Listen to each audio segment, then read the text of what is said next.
basically redoing rather than trying to have this thing get it There we go. midstream. Test 1, 2, 3. I guess I don't see my mic here, right? But you will. Well, this is YouTube. You don't really want me in here. Once this is going, you can ignore this, right? Right. Oops. I'll get rid of all these guys. This is basically us to make sure that the thing. This is you can see this is what YouTube's doing. Okay, so then Right? we're good. So if you Yeah. want to check YouTube, you can come dip in here. This is you. So you're streaming. You said YouTube, I would get there, right? Yeah. Okay. Yeah, you're back there. Yeah. And then here, and then if you want your webcam. So now, if you, it'll be a bit of a delay. I'll show you on here. You can even. You can even see what I. Yeah, I should be able to.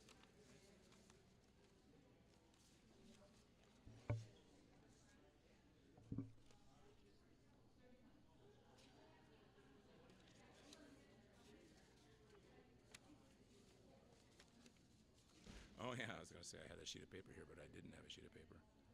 It was on here. Are you live, Dennis? In 7 minutes, well, we might be talking to them now, but 7 minutes I will only start actually saying anything important. There. That's what YouTube is seeing. And you can you get the sound up too or not?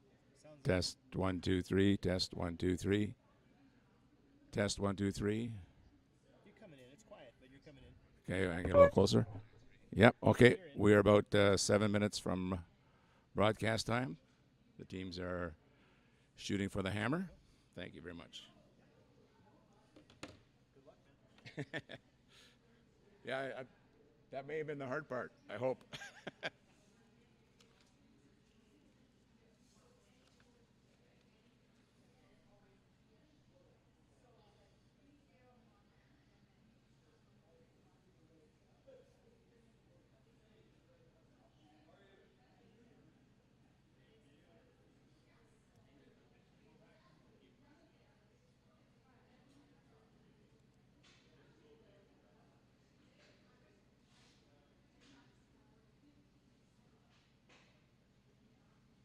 So you'll see that from time to time when we're switching from cameras. That's something that we have to work out to make it a little more fluid, but it will come back. And that's what I see. I'm not even sure if you're seeing that. I'm seeing the version on my desktop. Yours might be smoother than that. So that's what this broadcast is all about, just to make sure that we can work out the bugs. And hopefully on Friday we will have this all figured out when we get towards the end of the championship. So we will be featuring the game on sheet 3.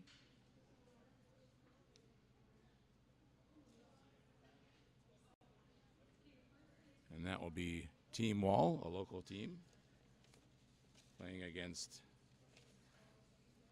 Benson from Dauphin. So they're doing the shots to the button to see if they can get the hammer. We haven't seen the measurements. I did see that one of them by Altona by Team Wall was quite close.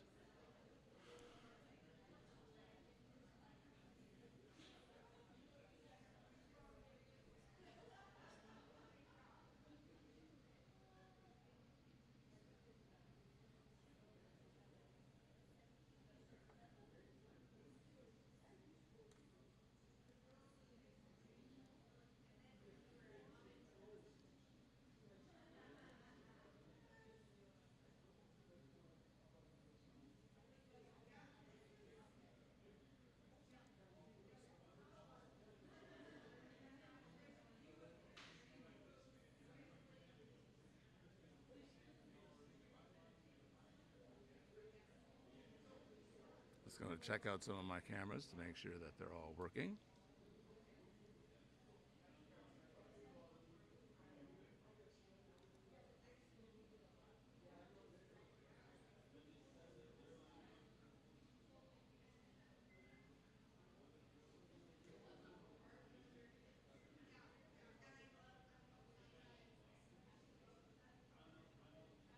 So here you can see the home side of sheets 3 and 4. Sheet 4 being on your right.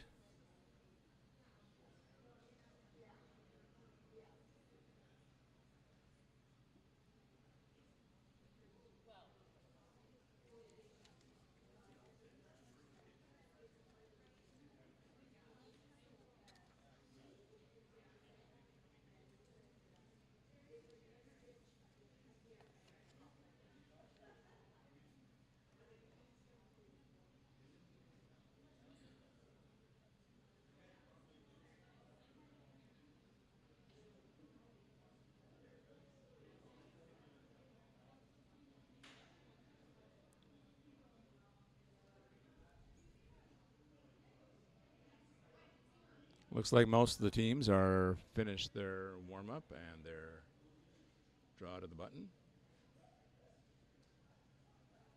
Some of the officials will be measuring.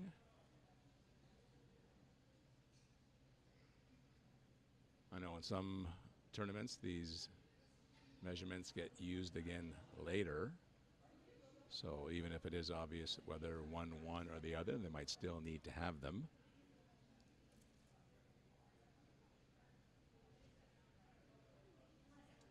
See a nice device that they're using on sheet 3. Just set it in the button, shoot towards the rock, and it gives you the measurement.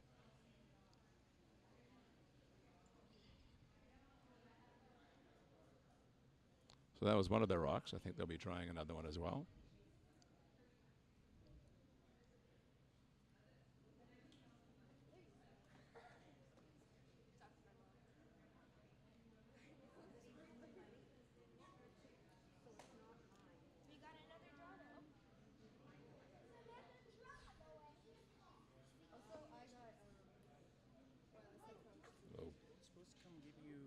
Pronunciations of some names. Oh, yes, I think that would be good. So I have it on here. So I heard that this is Urquhart. Yes, Urquhart, yeah. Halischuk. Chak. Chak. Yeah. Okay, so I'm going to Halischuk. Halischuk. If you pronounce it fast, it's Halischuk. Right. Yeah. And Buchenout? Yeah. That Yes, out. Out, yes, that's yes. Not hoot, but out. Out, yes, that's Yes. what that was my question. And Buckalter. The- Or are these just your? This team here and this team here. So. Oh, okay. You know Yeah. the couple. Okay, and Yeah. Trevelyan, or is it It's Trevelyan. So. Trevelyan? Yeah. So Trevelyan. Yeah. Vel. Alright. And then Yan. Yeah. So just kind of the same emphasis in all syllables. Yeah. And that's Gady. Gady. Yeah. Oh, okay. Yeah, I wouldn't have got Gate, that out of there. And then T. Like that kind of thing. Gady. Yeah. Or And- a gay, like G-A-Y. Yeah. Yes. Yeah. Oh, sure. Gay T. Yeah. And Cali. Cali, yeah, because there's Yeah. different with some people And have that's Kaylee. Braun Wynn. Yeah, that one I've seen Yeah. before. And those are Yeah. the two that you're Yeah. Yeah. And then Leadbeater's Yes. forward. Okay. Thank you very much. No problem.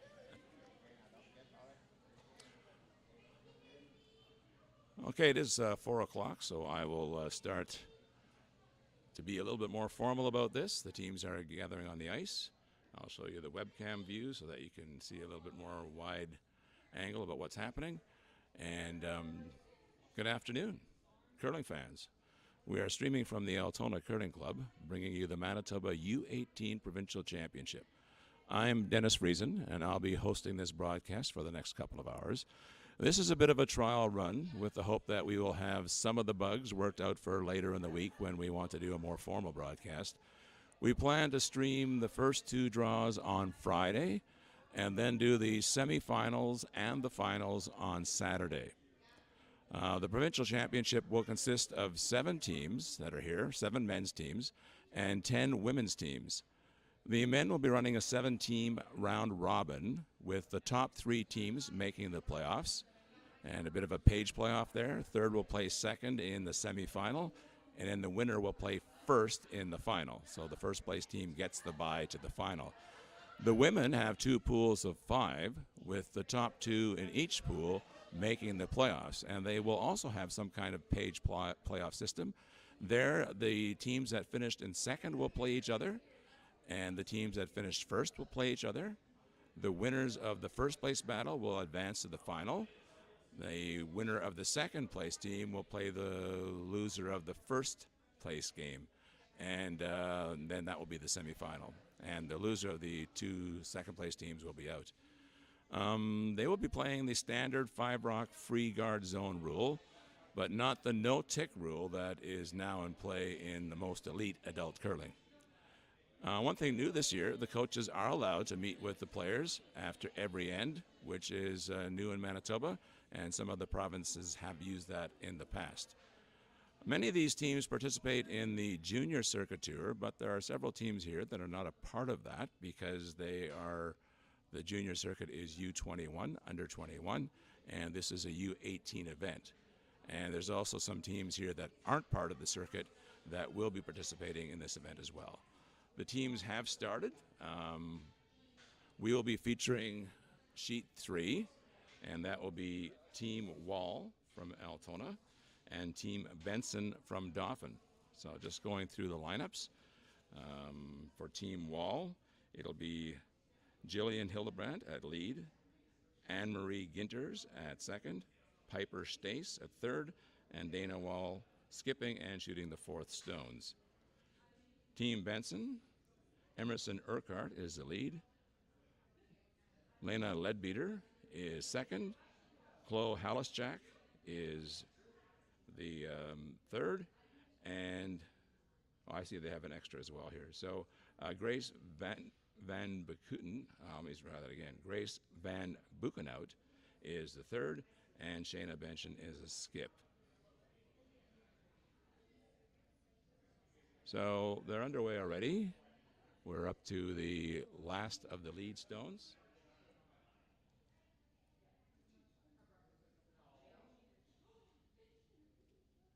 And that's Jillian. And I'll give you a little view of the house.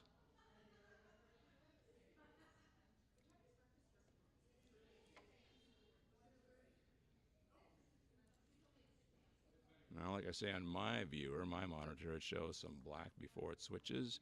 Hopefully that's not happening at home, but if it is happening at home, then just ignore it. It will show up quickly. So this is what we're seeing from the far side. You can see you have Wall has a rock in the full 12-foot, just biting the 8. And you can't see it, but it's being covered by a guard from Team Benson. So Benson is attempting to play a takeout here, or at least clear it out, and that's what she's done. She's cleared out her stone, and now there's just the Team Wall rock left in the biting the 8.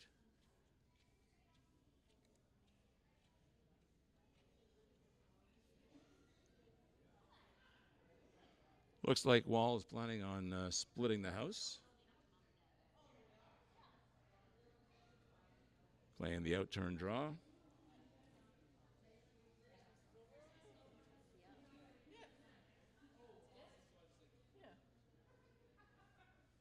Sweepers are off. Now they're starting bit. So that's always a good sign.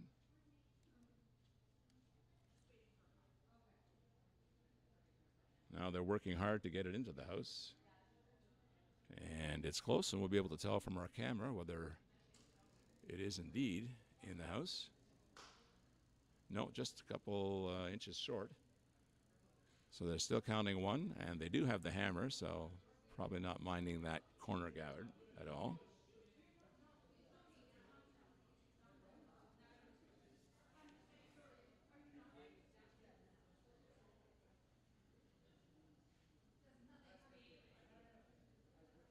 So this is now Hallisjack attempting to take the rock out. Looks to have good line. And no, she's on the outside, so the rock stays around.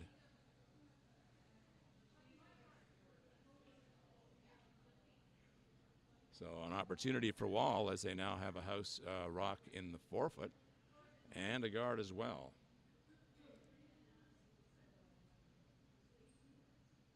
So now Ginter's getting ready to shoot.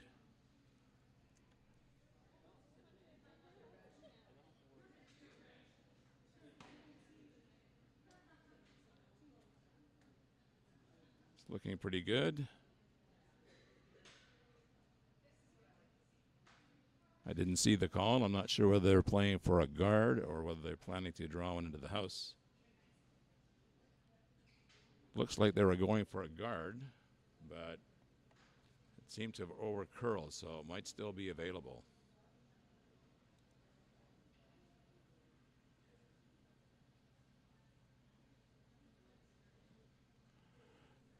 And you can see it just on the edge of the camera there, so it is partially covering the rock.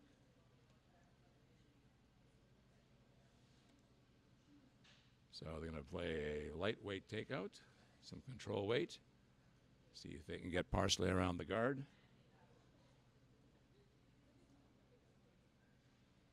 They're sweeping fairly hard, sweeping it to curl, and they're splitting it out of the house.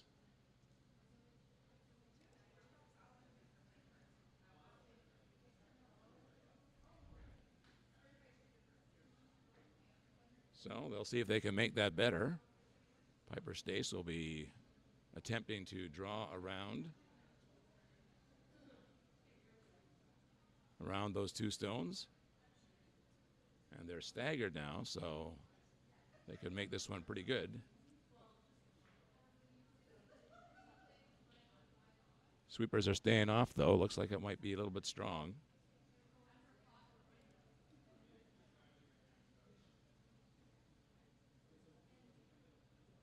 And Benson is sweeping, and she sweeps it through the house.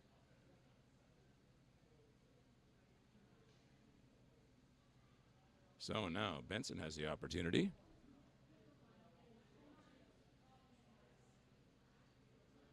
Van Buchenhout will be playing the draw with those two staggered guards.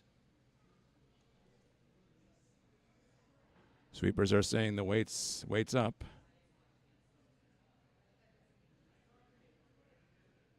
Looks like it has quite a bit.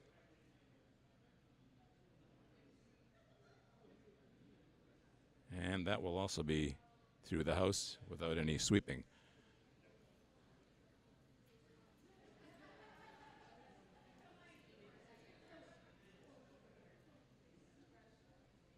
So Piper Stace will attempt that again.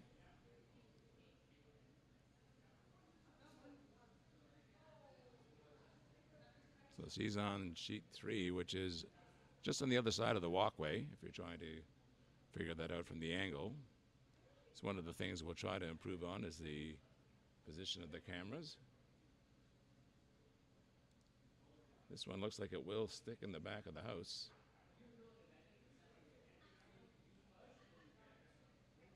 Yes, it is, and it looks like it is also nicely behind the guards, but also behind the tee line, which will give Benson an opportunity to freeze up to it.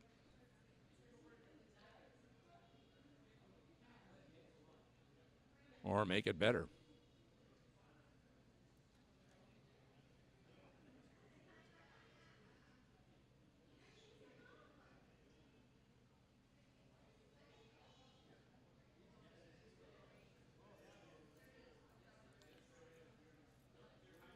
Sweepers are staying off, indicating the weight may be up.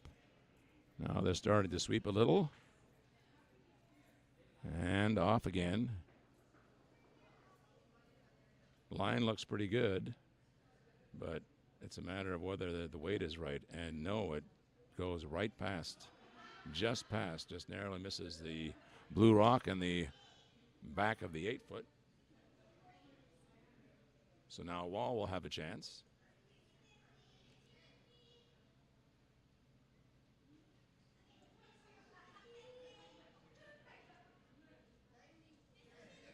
So she could put one now behind the guards and at the top of the 8. That would be ideal.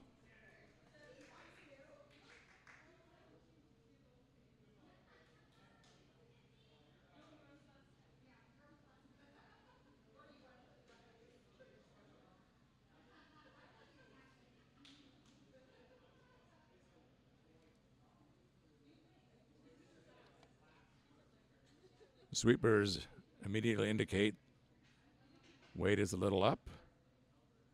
Now they're starting to sweep.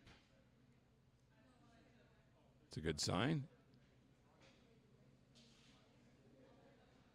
And it looks like it is short. And it racked on the guard as well. So both teams having a little bit of trouble with the draw weight at the beginning. Benson now has another chance at it. Plenty of protection in the front of the house, so she is able to lock one in there. She could at least force a force.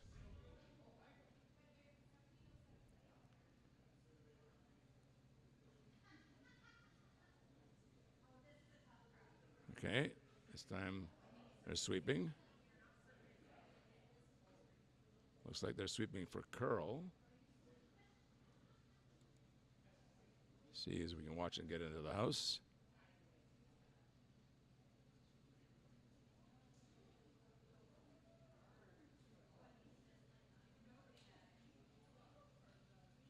And just too much as well. So both teams having a little bit of difficulty finding the draw weight early in the game.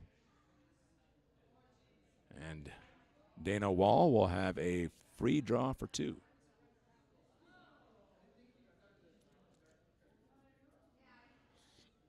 If it wasn't covered, she might be tempted to try to split that one in. That's close to the rings, but it's not really available. So just a straight draw right to the center of the house.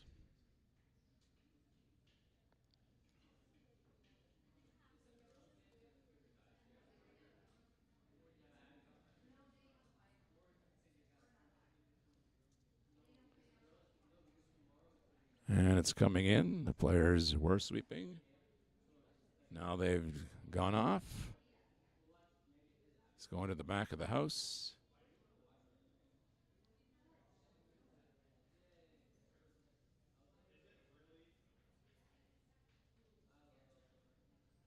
And it's hard to tell. There's some players in front, so we'll have to see. Now we have the overhead view.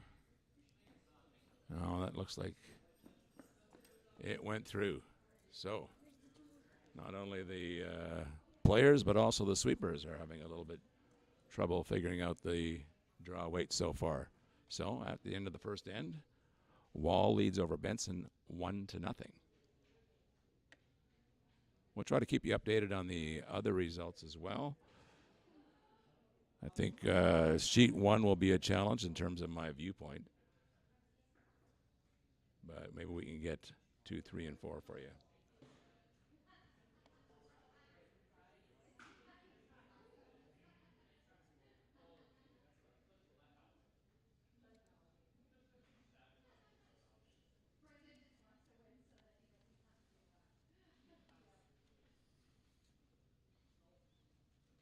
So we're going to take a little look at sheet number 4, as they have plenty of rocks in the house, and they're just down to skip stones.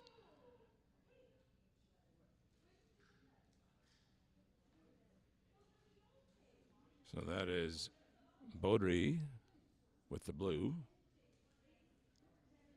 She has 2 rocks in the house, but she is not shot. She's trying to get around. Just glances off. And looks very close to shot. Hard to tell from our angle if she is.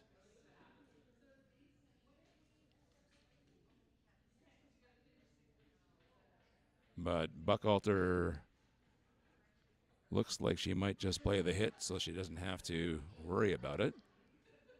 And there's a possibility that if she would get it on the inside a little bit, she might be able to spill both those rocks, or at least move the left blue rock far enough away to be only 4th shot, assuming she sticks around.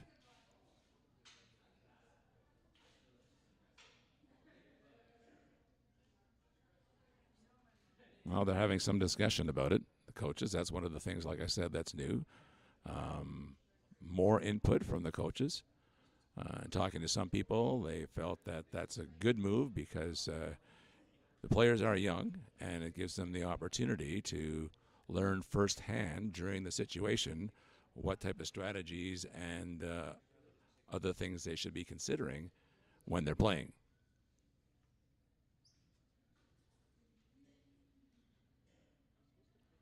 So judging by that ice, they are indeed going for a takeout on the 2 blues.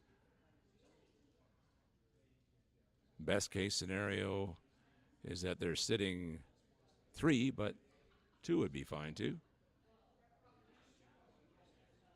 They're sweeping hard for curl. See what they get. Okay, they got shot rock at least, but They hit it too far on the inside, hit it too thin, and so they're only sitting one. Now the chance for Baudry to possibly get more than one. So that one on the 8-foot is available.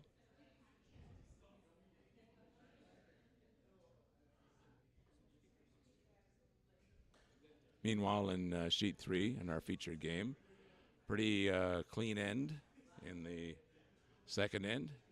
No rocks in play after the lead stones. So we'll stay to see the last shot by Baudry.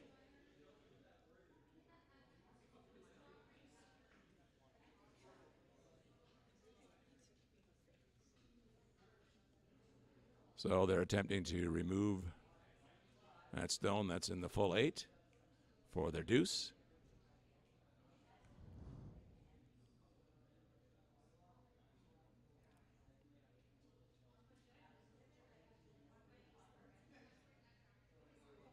Sweepers aren't on it, maybe just for curl. No. And that will be a steal of 1. Steal of 1 for Buchalter. So we'll go back to our feature game.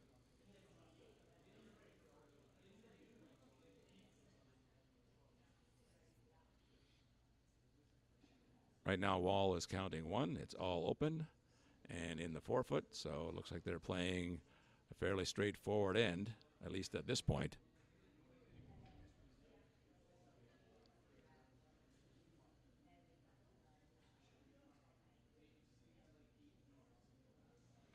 Calling for the out-turn hit, little inside flop, and they have part of the button.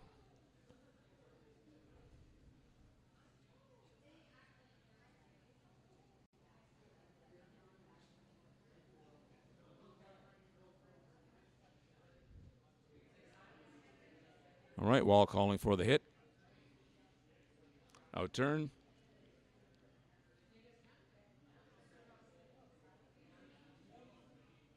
A little bit of sweeping. Looks like they might have a little bit of an inside roll, and yes, they roll out.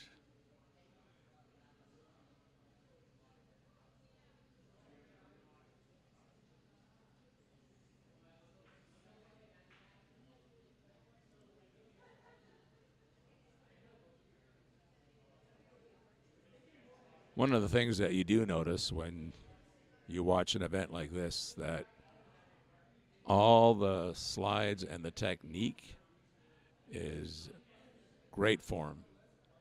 Good technique, great slides, nice and low, very much in a line.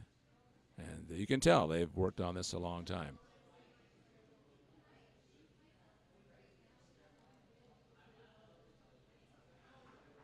So Benson had their shot go through the house, so Wall elects to put another one in the house, keep things simple. And I guess an aggressive play would be to put up a center guard, but it's early, not a bad idea for their teams to get their draw weight early on in the game. This one looks a little hot.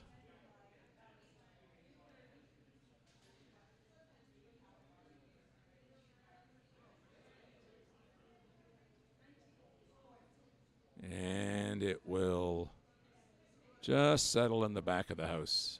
So it hangs on for a biter.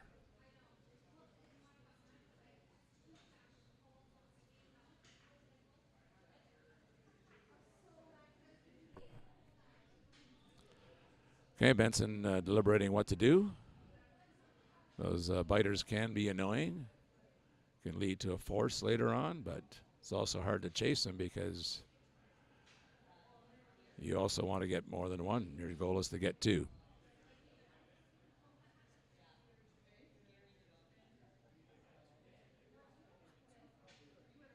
And here comes the stone.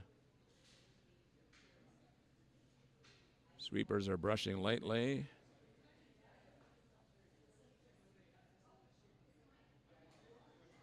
They may be looking at the backing here, trying to take the blue out because they're a little heavy, and that is what happens. So they will sit in the back and count 1.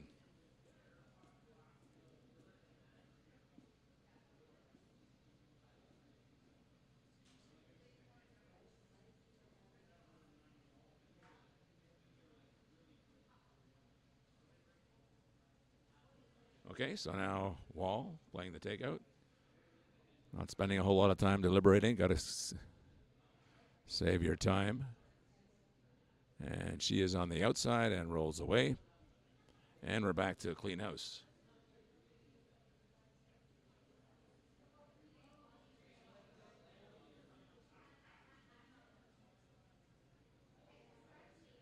In sheet 2, I can tell you that's Hayward against our Buckalter from West St. Paul, Hayward from Carmen, and they blanked the first end.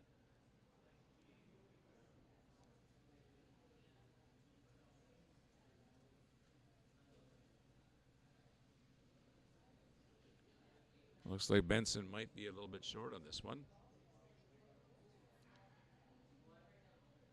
Unless she wanted a corner guard. So now Wall has the option of either going around the guard, and that's what they elect to do.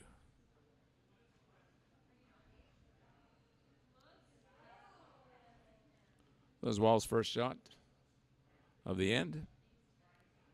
Of course, Benson will have the hammer.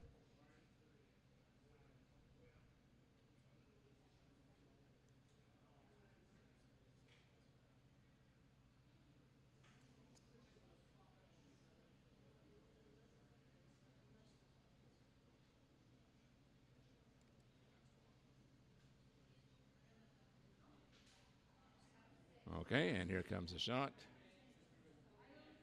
Had some trouble with the draw weight last end, so it'll be good for her to have another chance.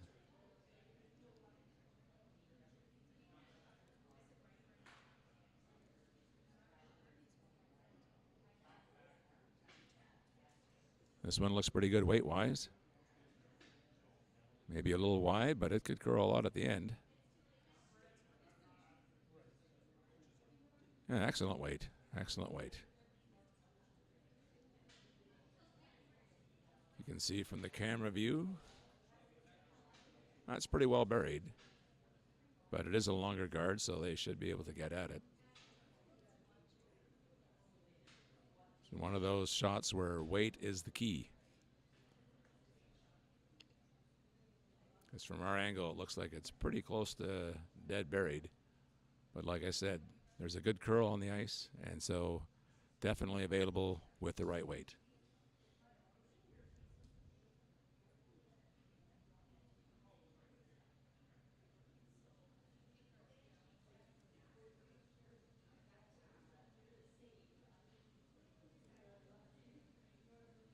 Okay, she's releasing the rock.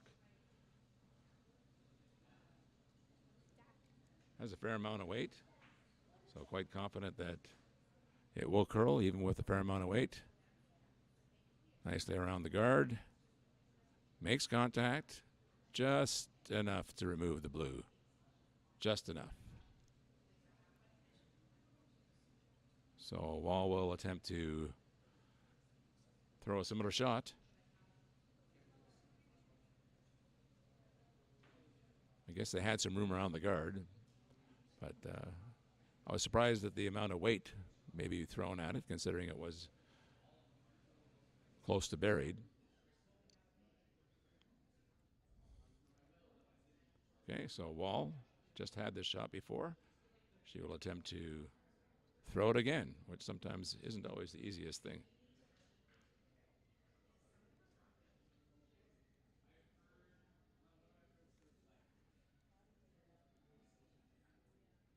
And they're brushing it lightly.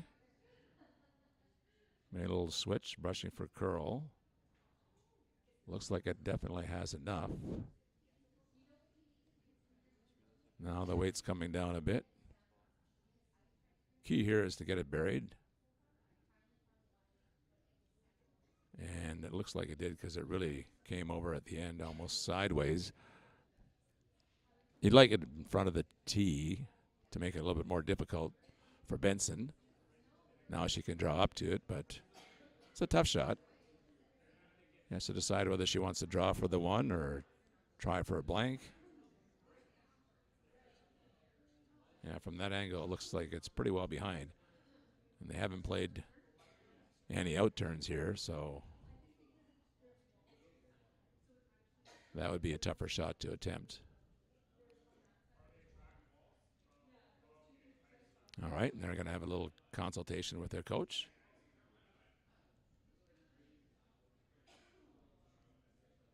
So good shots by Wall on this end. Got her draw weight. It's always good to have that early on in the ends.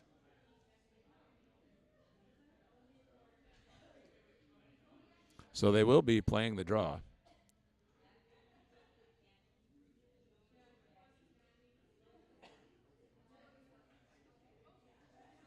Looks like they're just going for the straight draw.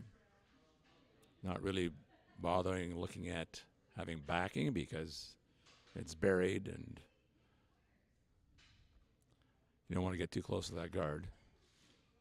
Although it might come into play as much as it can swing at the end.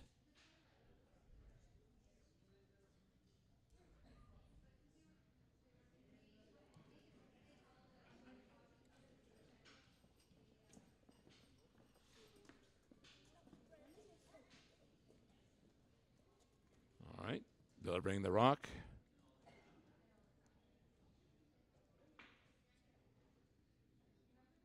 Sweeping it.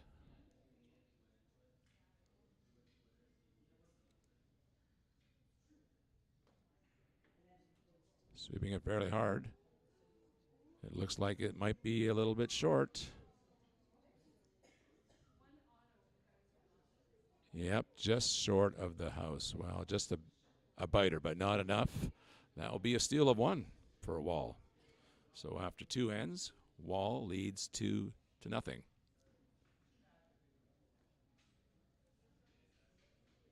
And again, I think we'll switch over to sheet number 4. You can see it a little bit on your screen. But they have a fairly... Yellow is in good position right there. Yellow has 2 in the house and is looking to put another one in. So that's Buckwalter. Buckwalter attempting to put the pressure on Beaudry. Looks a little hot. And it will not stick around. So Beaudry's still facing 2. Looks like she's thinking about going for the draw. Maybe even come up with the skipper's deuce, where the points just are generated by the skip, usually after an end where they're behind, but the skip somehow pulls them off. But it's a way to go yet. They have to bury one rock and hope for a miss. And they are trailing 1-0 in that game.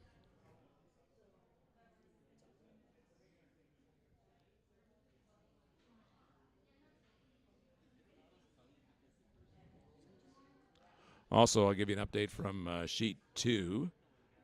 Buckwalter from West St. Paul against Hayward from Carmen. And Buckwalter scored 2 in the second end and now lead 2-0. So here comes the shot by Beaudry, hoping to draw behind the one guard that is out there.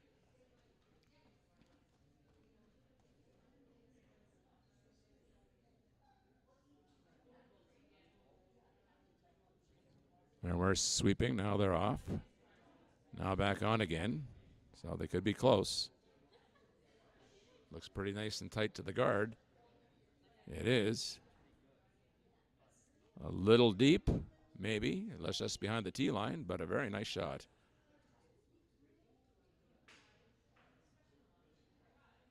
So now Buckwalter will have to decide whether that port is wide enough to go through and play a takeout, or whether they will just have to draw up to the rock by Beaudry. And it looks like they're electing to go for the draw.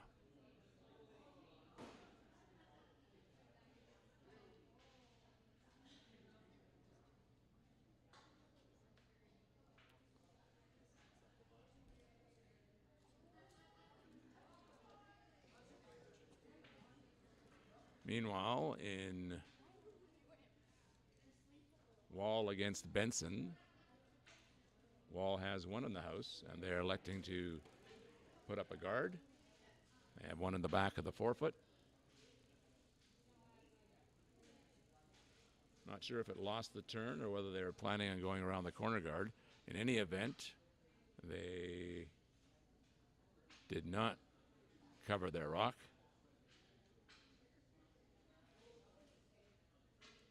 And getting back to Beaudry and Buchalter, it looks like Buchalter is heavy.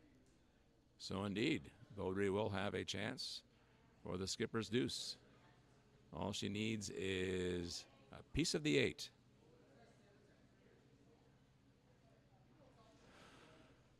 So basically just the same shot she just threw, just a little bit more ice to stay away from the guard. There's no sense in getting close to that. And that turned it around. At one point, Buchalter had a chance to draw for their third shot in the house. And now Beaudry will have a chance to pick up a deuce.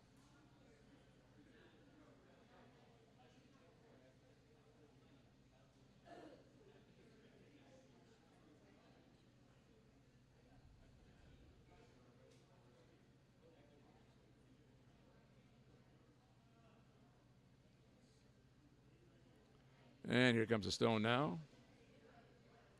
The sweepers are staying off, although it looks like they're getting ready to sweep, so that's probably a good sign. It looks pretty good. Yes, definitely, it's in. So there's the deuce. It's amazing how quickly ends can turn around. So that means the score after 2 ends is Beaudry 2 and Buchalter 1. So we'll get back to our feature game, show you what's happening there.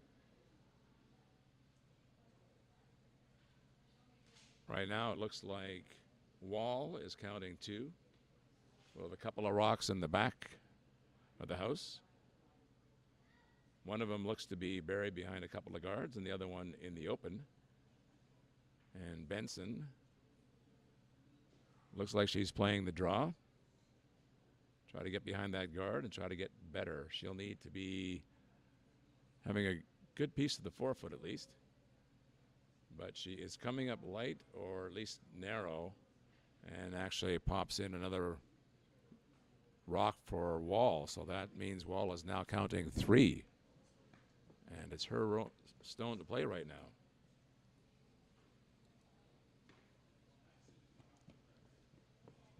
So asking Ginters to now put up a guard.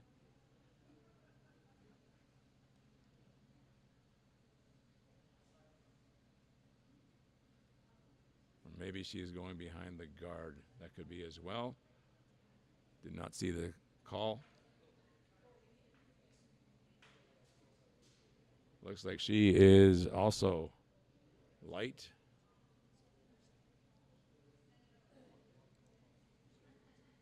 And basically just ended up stacking the guard that already was there. So you can't see the guard situation, but oh, you can see a little bit piece of it. That's right. So yeah, she just basically froze up to the yellow, and now yellow is facing 3. Benson is facing 3, and they really need to get one behind so they can avoid a big steal. Although at this point, at least everything is open for the skip. The forefoot is available. But when you're facing 3 or 4, that could sometimes look a little bit small. At least for me. So taking ice in the middle of the 12.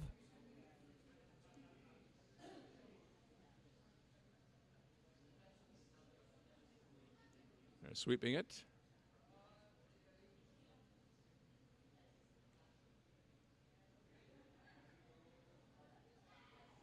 Sweeping it fairly hard. And it too will rack on the front guards. And to make matters a little worse, it rolls over to the left-hand side and covers part of the shot rock and also closes off the path a little bit for Benson if they need to get out of it later on in the end. So now Stace will probably try to plug up that middle.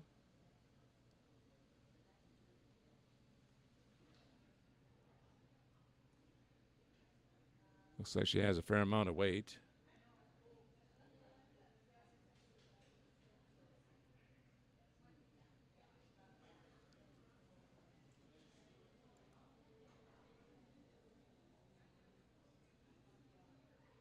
Oh, that did not turn out well. She was a little bit wide and a little bit heavy, and she actually knocked in Buck Alter for shot rock. So that's their get out of jail free card right there. And it looks like it's even behind the guard as well. So that's how quickly an end can turn around. We'll see if we can see one of these nice deliveries that the teams have.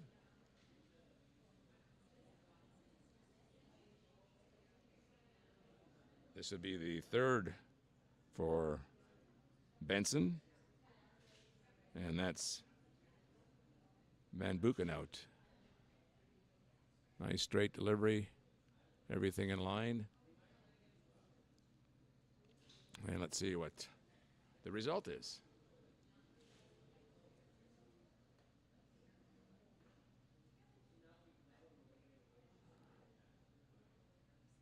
Not sure what the call was, whether she was hoping to go through that port.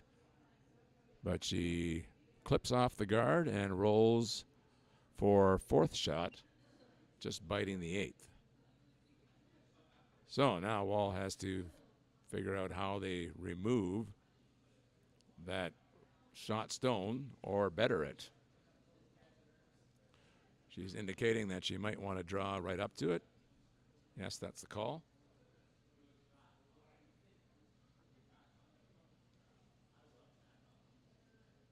Sweepers are saying it looks like plenty. And it looks like it's a little bit on the outside as well. And it just slides through everything.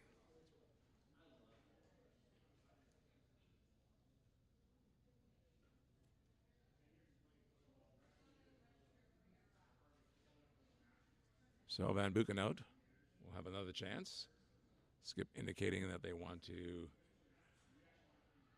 go to the right side of the house or perhaps knock the blue. That is second shot. See what the call is. Yep, they're going with the hit.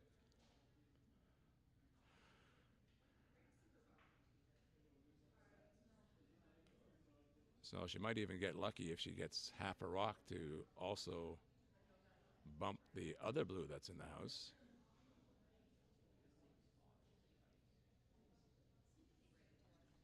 All right, here comes the shot.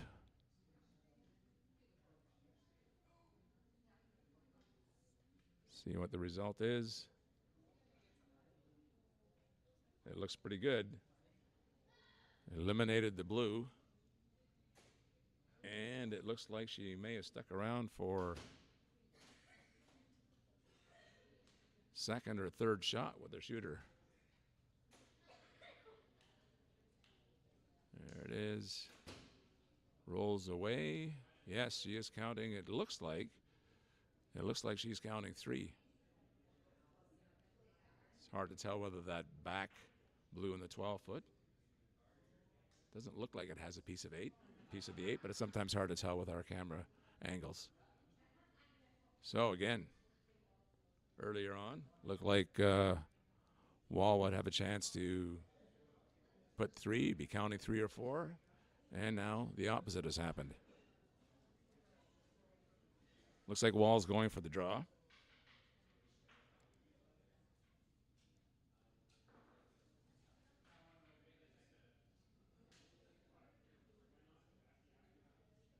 making ice at the edge of the 8-foot. Just trying to maybe nestle up to that yellow shot rock.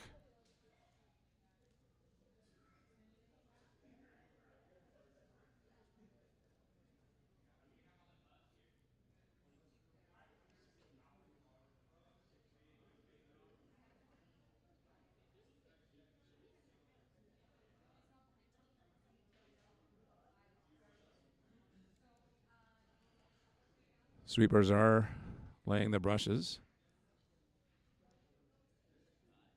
fairly hard, but it doesn't look like they're... Oh, it looks like they're giving up on it. Looks like it is just light. So that is just maybe 6 feet past the hog line. And that'll give Benson a chance to draw for 4, possibly. They might elect to make sure of their shot rock being protected. So they're thinking about it right now. So scoring the game right now, presently, is Wall leading 2-0 over Benson. But if things continue in this end and Wall can't pull off a magical shot on the last, it might change rather quickly.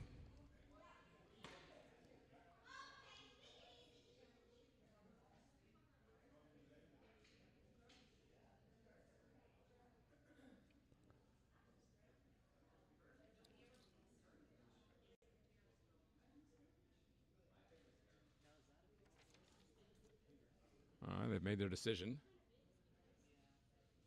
Giving a lot of ice. To me, it would look like that's a guard playing the guard.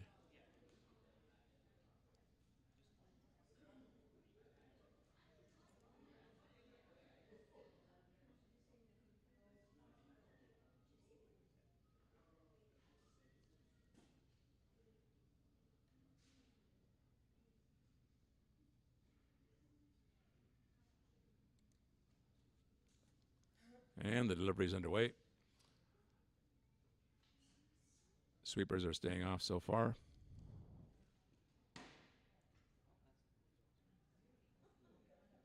Now they're laying a little bit of a brush to it.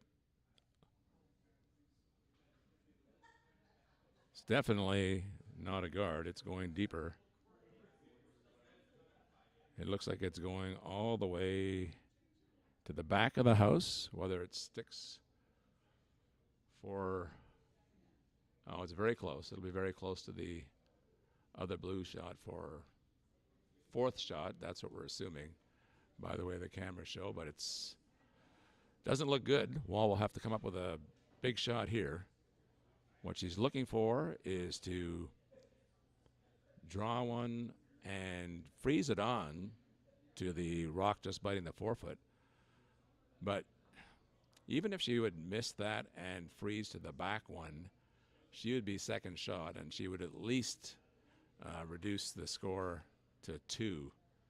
So a couple of options here that would make this end not become too much of a turning point. Saw some big pressure on Wall early on in the game.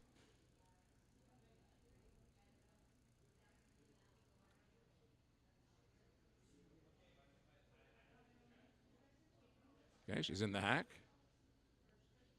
A lot of rocks in play in this one. She's in the hack. And releases the rock.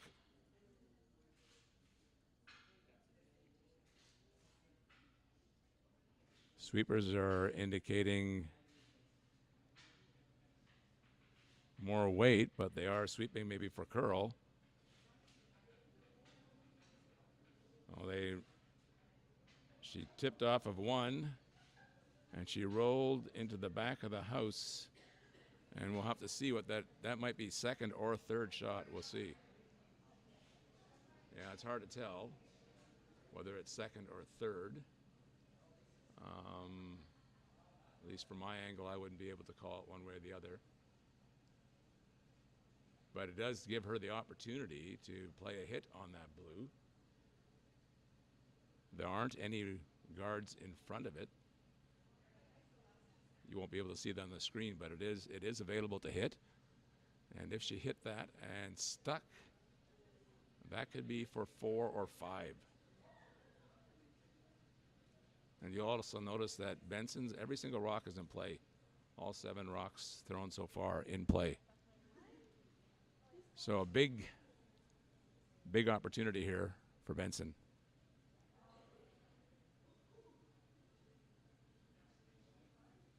And they're thinking about it, though. They may have not have played any rocks out there that wide this game.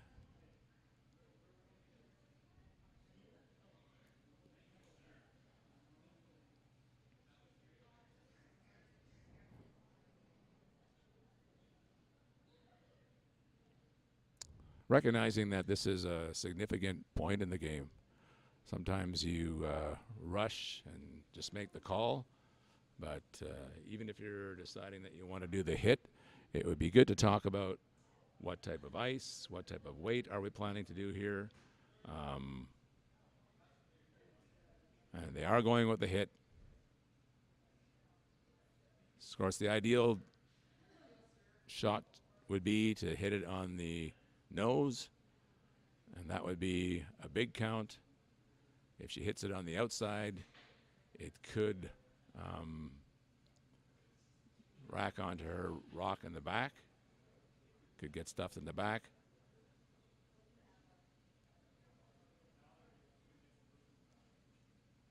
But even then, unless she hit it straight on, it still likely would be a 3. So, big shot. She comes down to the ice, talks to her team.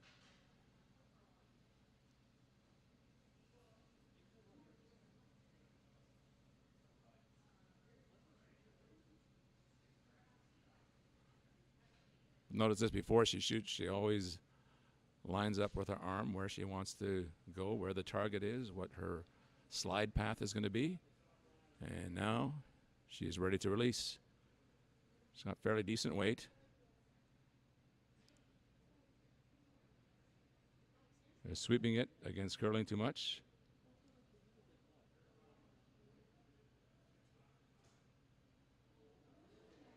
And she made it.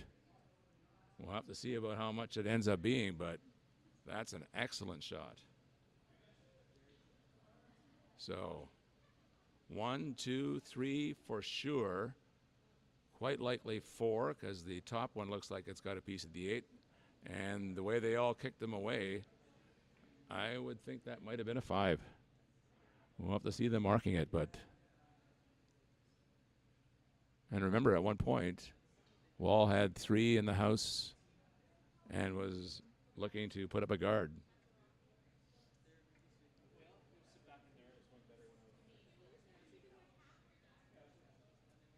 So they haven't marked it up yet, but like I said, I'm pretty sure that will be a 4 or a 5. And that end took a long, yes, it is a 5. So a big score on that third end as Benson now takes a 5-2 lead.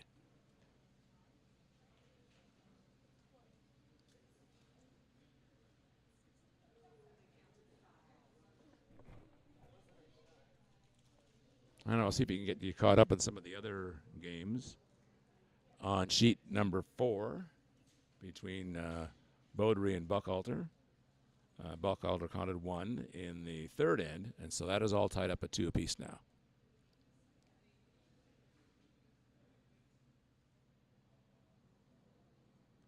And in sheet number 2, it's also tied up at 2 apiece, as Hayward counted 2 in the third, and 2 all in that game as well. Okay. Good crowd on hand, by the way. Possibly bolstered by the fact that the local rink is curling, but been here a few times, and it seems like it's well attended and lots of support. So that's good to see.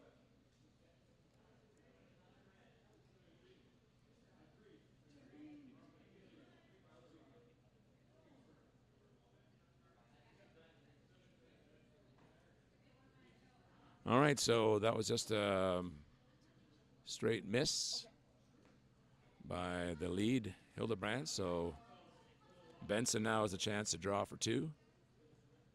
Maybe work on a force.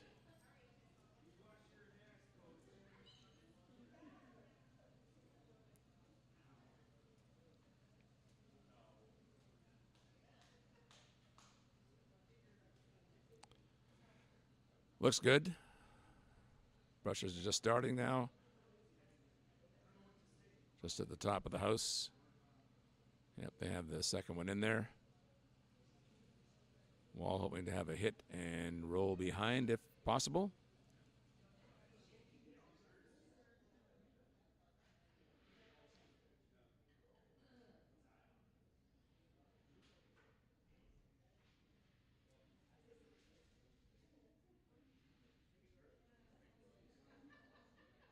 And looks pretty good.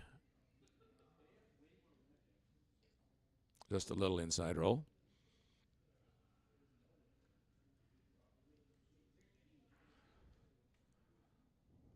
So I guess, like I said, a big change in that end. It's tough as a team to kind of rebound from that, but you have to just gather yourself, and you do have 5 ends to play, so it's not like you have to try to get it all back in one end. Just try to regroup, put some pressure on the other team. Meanwhile, we'll see how Benson plays it, whether she elects to go a little bit more open now that she does have a fairly significant lead, although it is early.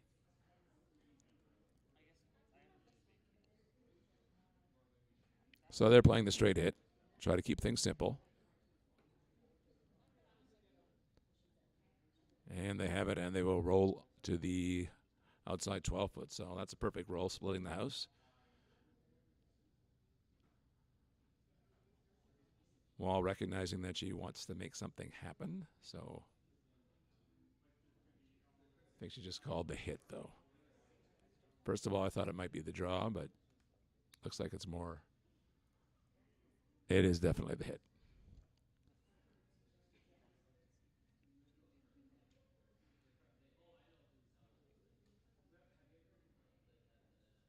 Got a piece of it and rolls away.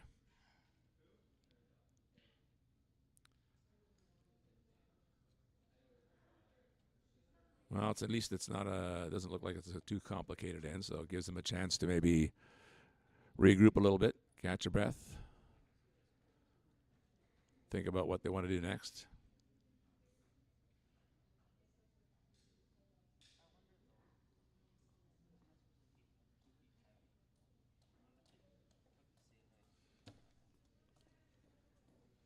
Taking ice on the edge of the 8-footer, a little bit into the 12.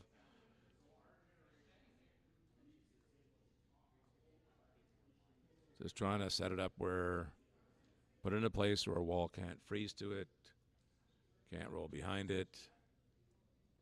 Certainly don't want any guards at this point.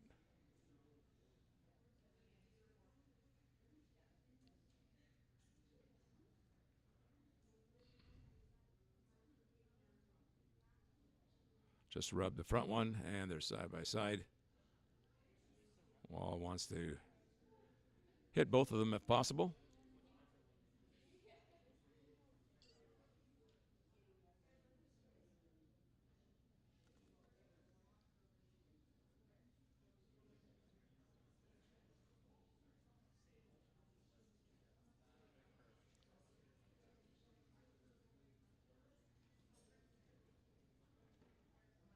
Well, they get something for sure.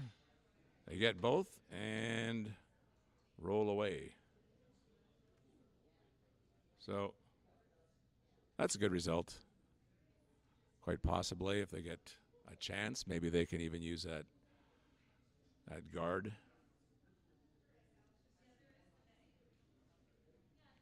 It's quite a bit to the side, but it is fairly tight.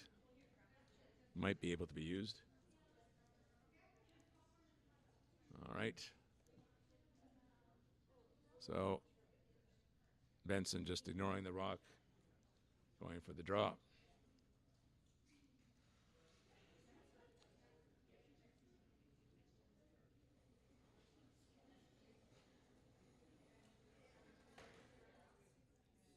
Well, they're sweeping this one fairly hard.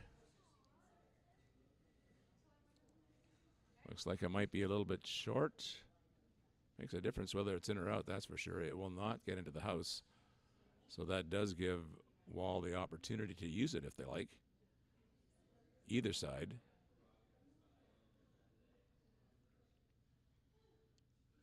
The yellow is in a better position, but of course it's yellow, so that can present some problems later on.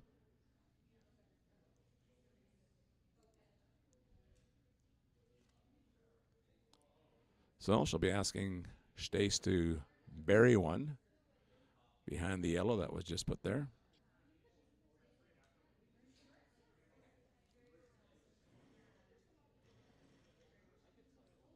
And Stace delivers.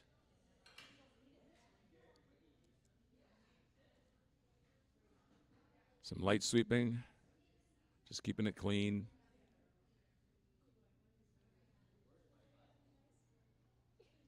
Looks like there's lots of room. Now it's starting to curl. That's a good shot. She'll get a piece behind there for sure. Yeah, nice shot. Nice shot by Stace. Take advantage of the miscue by Team Benson.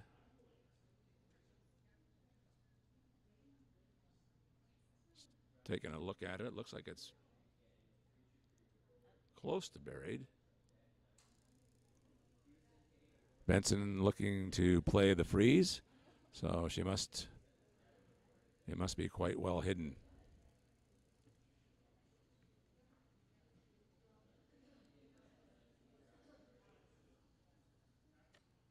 And here comes the delivery.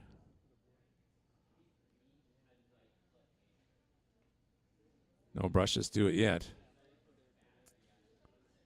Definitely has enough weight.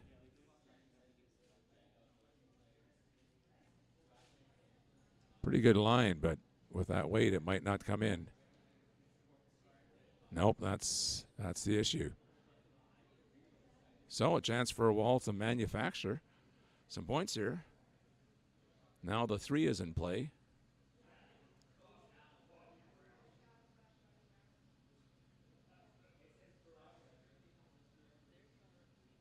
I'll give you a show of the house. They went right through, so. And now here comes the next one.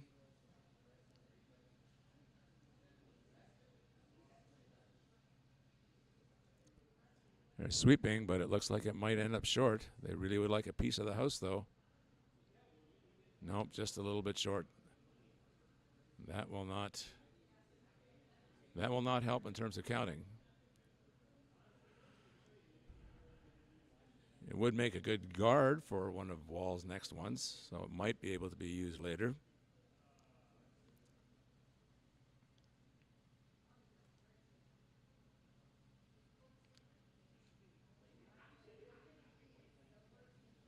So they're also checking with the coach and what to play. They were looking at freezing again, and the coach has maybe said, well, looking at the scoreboard, we're up by 3. Try the run back. If it doesn't work, at least you have an open hit the next time around. Certainly doing this will eliminate the possibility of a 3, assuming they make it. Even if they hit and roll away, that makes the 3 a difficult possibility. So she's getting in the hack. And we'll play the run back. That would be the ideal. Or just the peel.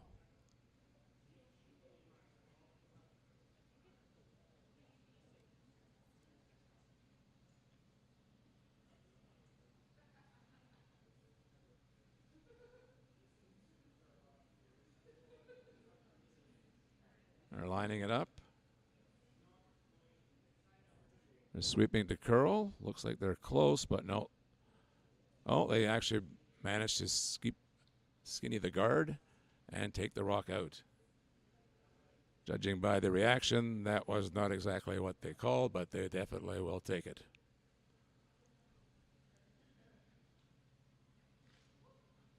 So, Wall now electing to go to the other side of the house to eliminate the possibility of a run back if they bury it. Still a chance for two. Chance for two, and if they get two, it's 5-4, and that sounds a lot better than 5-2. She has a couple of guards to go behind too, so she doesn't have to worry about overburying it.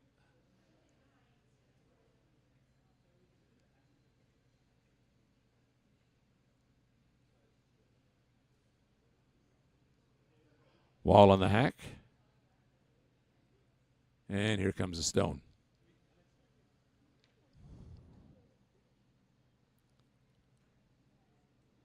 Sweepers are on it early.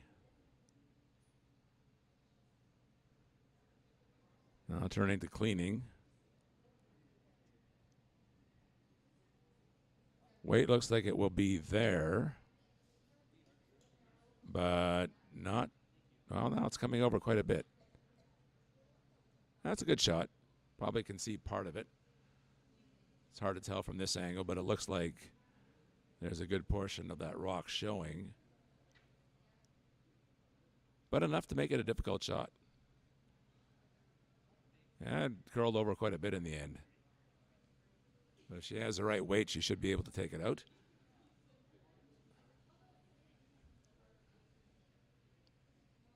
Well, they're also looking at it. I don't know if they're thinking about running it back.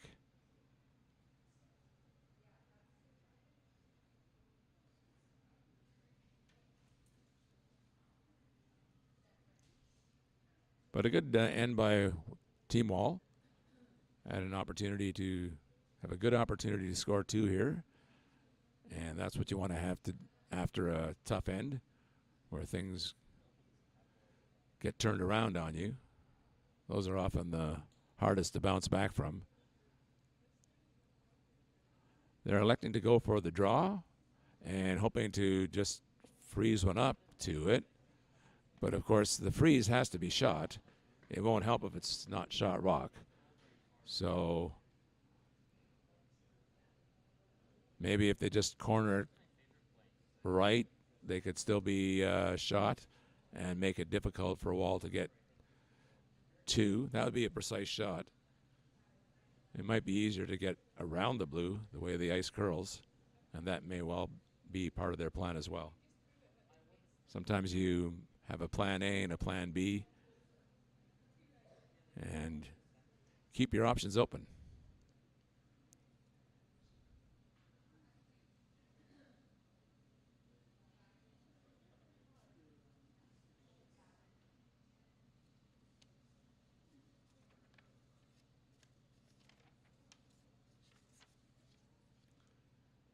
And here comes a shot. The call is to draw. And it doesn't help if it's not shot rock.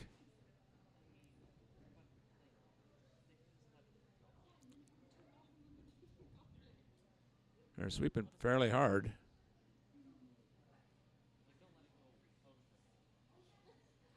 Not sure if it has enough. No, it does not. So Wall will have an open draw for two.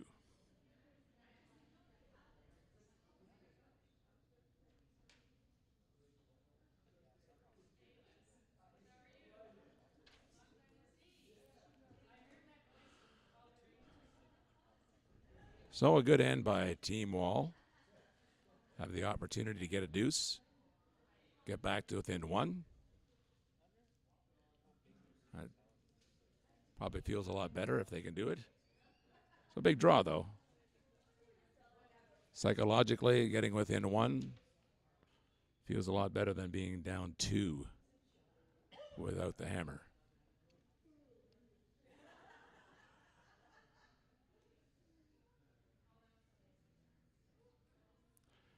And here comes the delivery. Sweepers are on it. Now they're off a little bit. Now they're sweeping a little bit harder. Looks like it's a good shot. That's what you like to see, the on-off happening. And there it is. Biting the forefoot. And that's 2 points for Team Wall. So that's after 4 ends of play. Now it is 5-4 for Team Benson. So lots of action so far in the first 4 ends. And the teams will take a little bit of a break, talk to their coaches, maybe get their nutritional snacks, and get ready to go back out there. It's often the break that can be needed if you're trying to get back in the game. Sometimes after a break, a lot of things can change. Just looking to see if there are any of the scores available.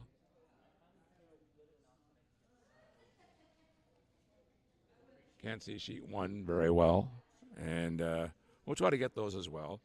We can maybe give you an update on some of the other scores that have happened so far in this tournament. Remember, this is the U18 Provincial Championship, and actually it should be mentioned that the top 2 teams from both the men's and the women's will advance to the nationals, so that's a good opportunity for all the teams involved to have some extra competition and to have a good experience.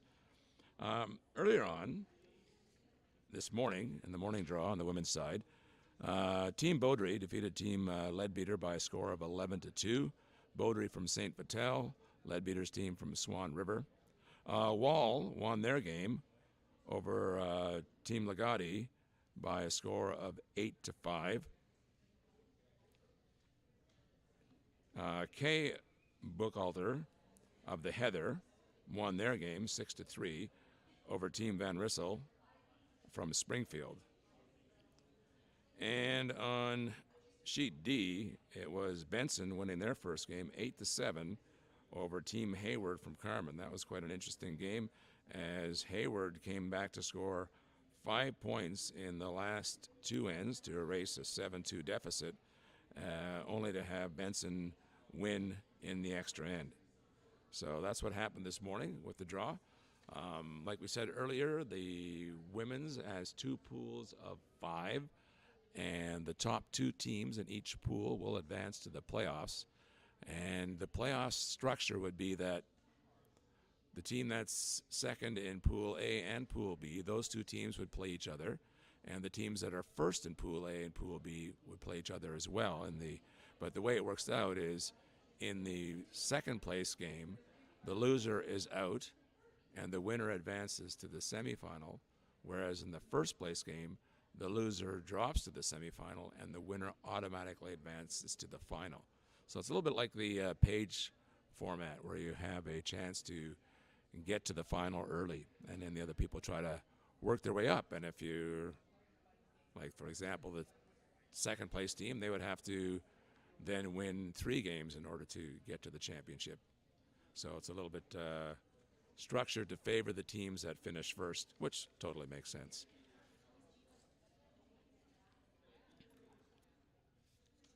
I was also going to show you a couple of scores from the men's on the draw last night. I watched the games, very close games, and it was very interesting how the momentum shifted in those games. So in sheet A, it was Freeman from Verdun defeating Robbins from West St. Paul 7-6. And in that game, Robbins was up 6-3, and then Freeman stole 2 in the 6th and stole 2 in the 8th to win it. And it came down to last rock, and Robbins had one of those shots that is always a difficult one where the rock is partially open, but you have to have the right weight, and you got to be careful not to be inside or outside. So even though it's accessible, it's often a tough shot to make. And similarly, actually, Team Sugden from Morden had almost the identical final shot, where they had just a piece sticking out in front of a long guard, so the curl is there. and they made their shot to win 6-5, and that was after Team Peterson scored 4 in the 7th to erase a 5-1 deficit. So that was that one, and very interesting game again, like I said, down to the last rock. And in Sheet B, it was Norris from Morris winning their game 8-3 over Portage. And in that game, Portage led 3-1 early in the game, but then Norris scored 7 straight points for the victory. So a lot of momentum shifts in those games last night. And they've just started the third end, or the fifth end, on Sheet 3, so I will get you up to date on that. This is the first shot thrown by Team Wall, looking to set up a center guard. Hopefully a center guard that's tight to the rings. That's always the best kind. There it is, and that's just about perfect. Good shot by Jillian Hildebrandt.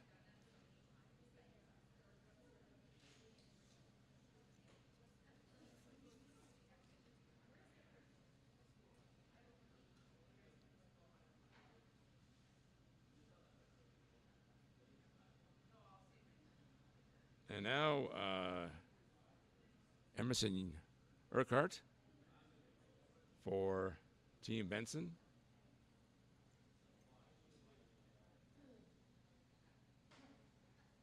Coming down with her shot. Looks like it's also going to be a guard about the similar distance. And just a little bit off center.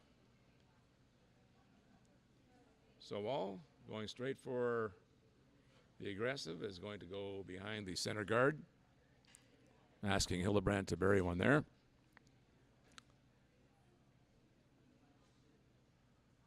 Wall trading by 1 without the hammer. The big score so far in the game has been the 5 that Benson could put up in the third end. Some excellent shooting by them, especially in the latter part of the end, to capitalize on a couple errors by Team Wall. This one looks pretty close.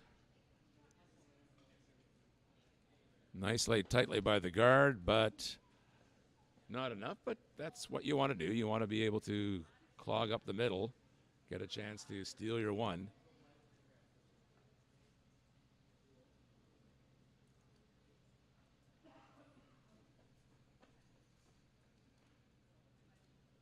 Urquhart looking to go around the group of guards at the front. Just using the outturn, going around the outside instead. Looks like this one may be racking on the guard. And in fact, overcurls by quite a bit.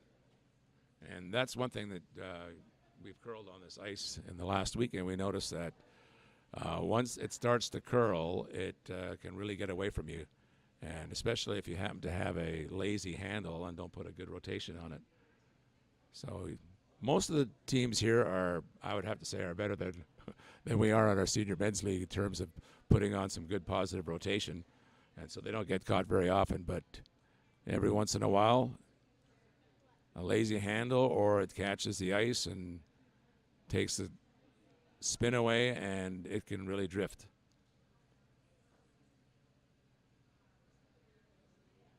And now Ginters hoping to go around the outside as well. They're staying off it. Looks like there's a fair amount of weight on this one.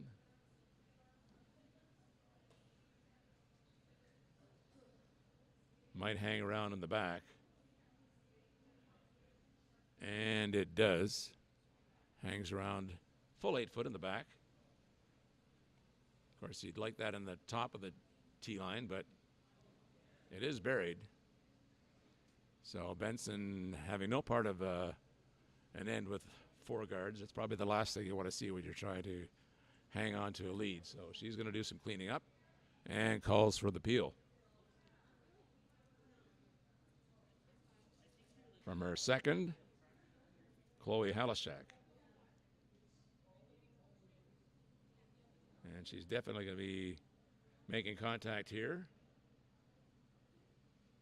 gets rid of a couple of rocks, but the shooter stays.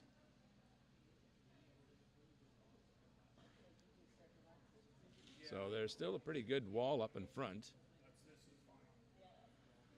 And now they'll see if they can make one a little bit better, as Ginters will try again. There, she's just crossing the hog line now. And they're cleaning it. Now sweeping a little bit harder. It's on the outside ice. Might be a little bit tougher.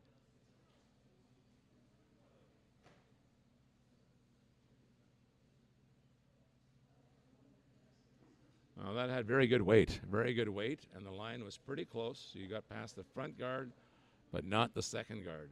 So that was their own rock. But they're set up fairly well because they are controlling the front of the house.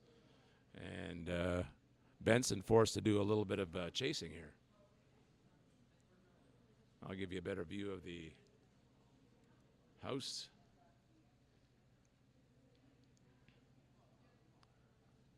So they're trying to peel here. Want to get rid of some of that garbage out front.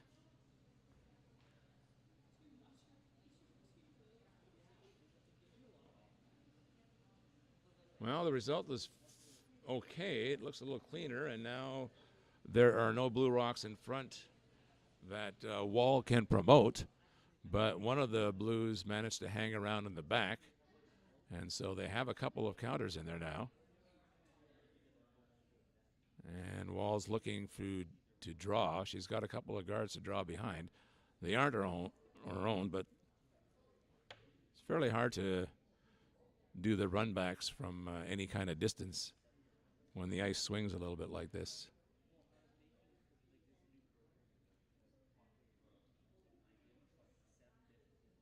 Well, the sweepers are laying off it.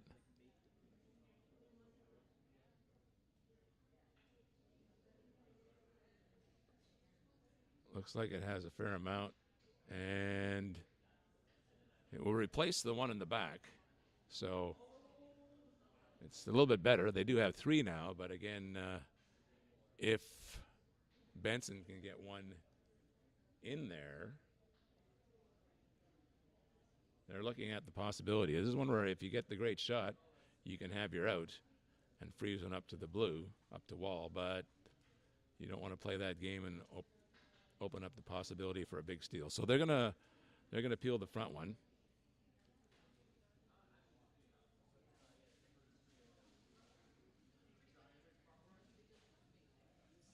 And maybe if they get lucky, it'll drive back into one of the blues, but that's what they're looking to do. She'll be watching the line carefully, see if it lines up.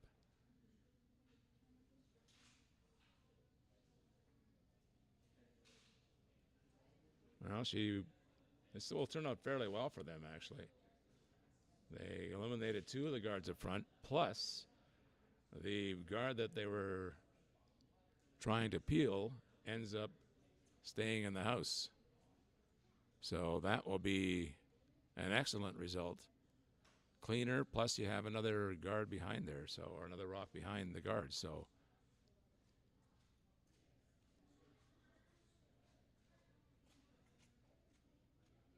looking now at so it's the edge, it's full 8.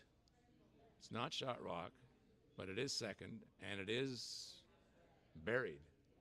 So now Wall has a decision to make. Do you want to try to get the yellow out of there, so not give her a chance for 2, or do you try to guard yours? That's the decision to make.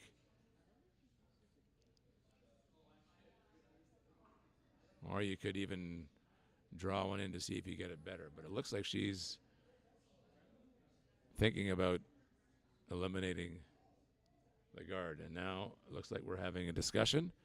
This would be one where the coaches say, I have an idea on how this works, because it is a tricky type of situation. A lot of things that you have to consider when deciding on a shot like this. So she's talking it over with Coach Keith Stace, who is wearing many hats this weekend: coach, organizer, dad. Here comes the throw by his daughter Piper. And it looks like they're trying to play the light takeout. And I guess the miss would be to hit the guard out of the way and to maybe roll in a spot that helps. And they have made contact with the yellow. We'll have to see how far it rolls away. It looks like it's still in play. We'll see about how that turns out. My view is a little bit blocked here, so I have to rely on the camera, which has about a 10 or 15 second delay to find out how that turned out.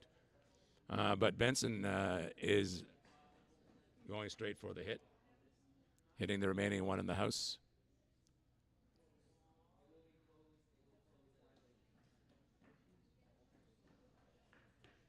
And they're sweeping on it, so she looks like, yeah, the yellow stuck around, probably for a second shot, maybe even, or a third. Okay, they took out the blue. They removed the blue, but could not stay around. So that means Wall has a chance to maybe make one better. But right now, Benson is counting one from that original shot that Stace tried to remove.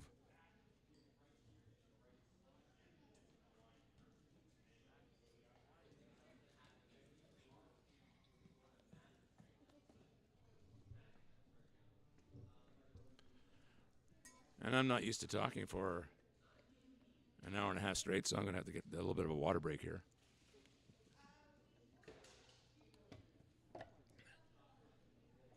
All right, so Benson's in the hack. They have, oh, no, sorry, Wall's in the hack now. She's going to draw because Benson hit and rolled out. But Wall's looking to get shot here, hopefully buried. There are plenty of guards to go behind on the right side of the sheet.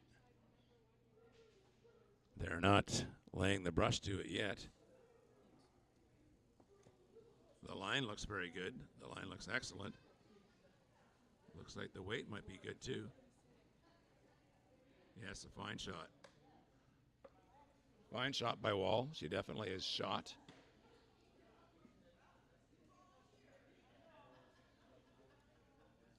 But it looks like it went out on the other side. Over curled a bit, so Benson has an opportunity to hit that with the outturn hit.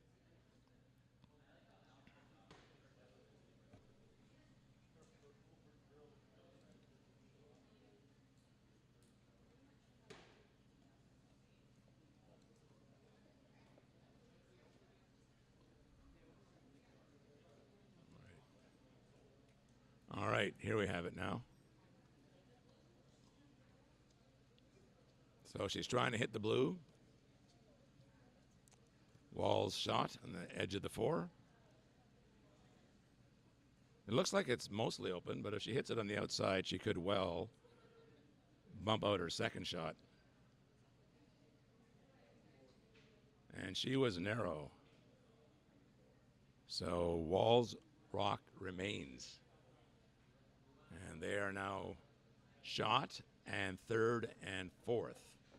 But the second shot is not available. So the decision for Wall will be to either put up a guard or split the house and let that be your guard. And it looks like that's maybe what they're thinking of doing.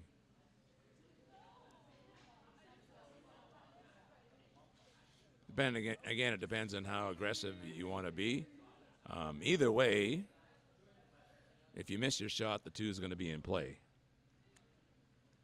But if you make your shot, you're going to have at least a force.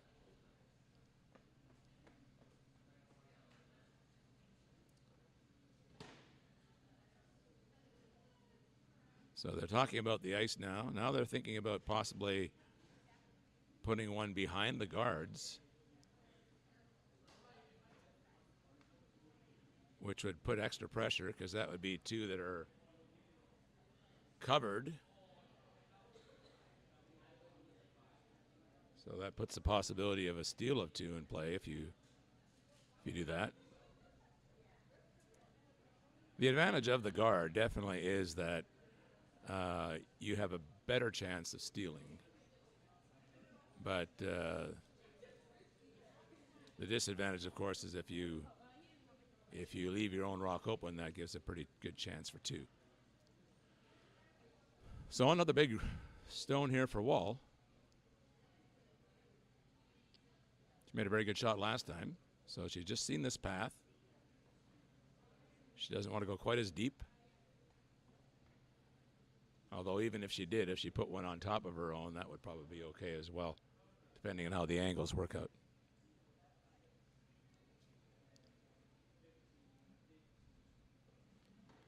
And here comes the shot.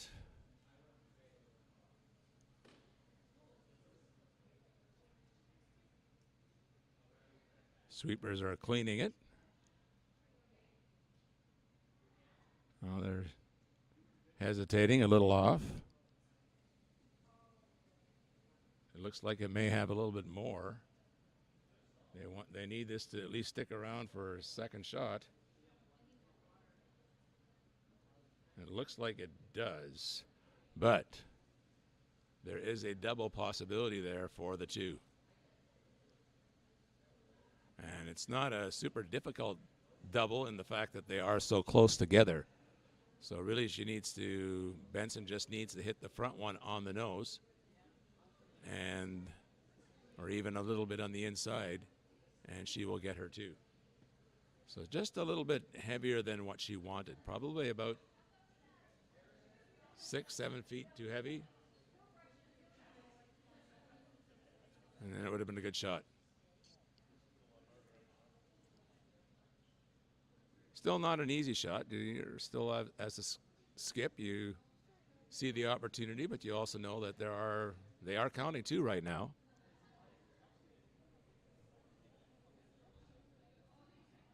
All right, so Benson now ready in the hack.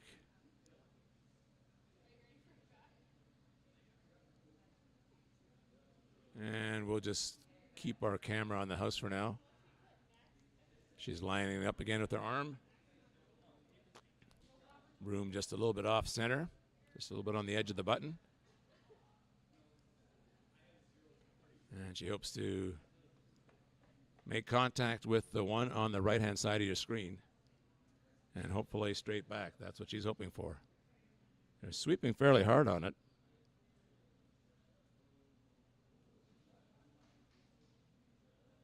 Oh, it looks close, but I think she may have got her two. Yes, definitely. Definitely got her two. She rolled to the outside, but she had a catcher there on the 12-foot, and might have been any less. It could have hit that one stronger and get it outside the 12, but she got her two. So good shot for her, and they regain their momentum again and now lead 7-4 after 5 ends of play.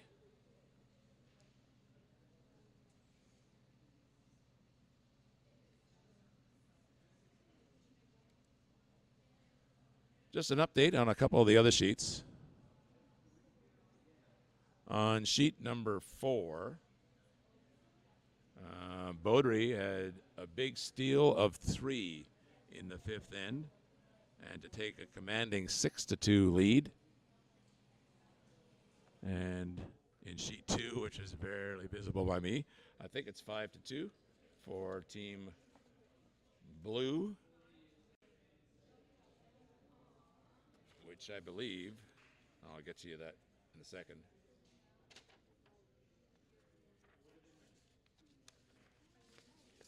All right, sheet 2, yes, it's a 5-2 lead. That's by our Buchalter over Team Hayward from Carmen. This is our Buchalter's first game, and I say our all the time because there's a K Buchalter as well out of the Heather. And Team Hayward had lost their first game.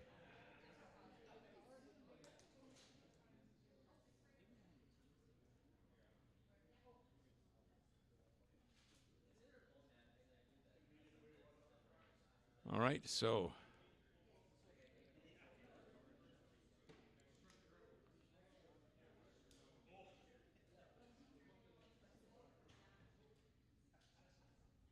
a good opportunity for a Wall in the fifth end to steal one and tie the game. Unfortunately, the rock just was a little bit heavy. She made a very good draw on her first one. This one was maybe a little bit heavy and ended up unfortunate that it ended up where it did. Sometimes you're in those situations and you're not where you want, but you don't set up a double. And in this case, she did. So that was unfortunate on her part. So right back on the offensive, trying to produce some points. She puts up the corner guard. And Benson trying to keep things simple, putting a rock in the house on the center.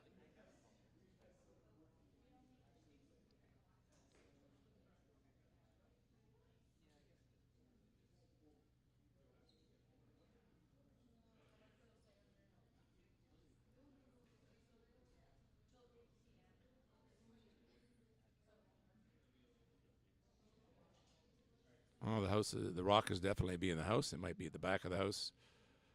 Settles in there behind the tee line, but still biting the four.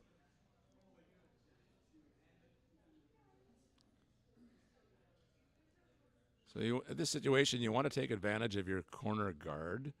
That's where you can amass some extra points without having to take chances with all the play to the sides. But it's also difficult when the other team has the situation that they have now where they have one buried behind, so it's hard not to ignore. So good call for Wall to hopefully remove that front yellow and get something behind the corner guard at the same time. That's the ideal. Although it looks like she may have called the draw after all. That's what it looks like because they're putting it right to the corner, and that's a good shot. Good shot to get around the guard. Yeah. Sometimes hard to ignore those rocks in the middle, like I said, but you got to be patient and have confidence that you'll be able to remove them when you need to. So now Benson has the decision. Do I follow it in and start playing on the side that I know Wall wants me to play on? She elects not to. She's going to keep it in the middle, hopefully sock another one in there.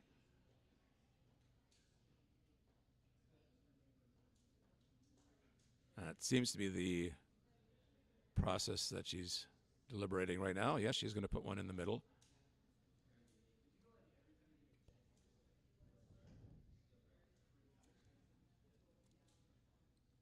And on the sheet beside those of you that are interested, that's where Beaudry is leading by a score of 6-2. And she is blue, so she presently has two rocks that are first and second shot. Not buried, but definitely in good positions.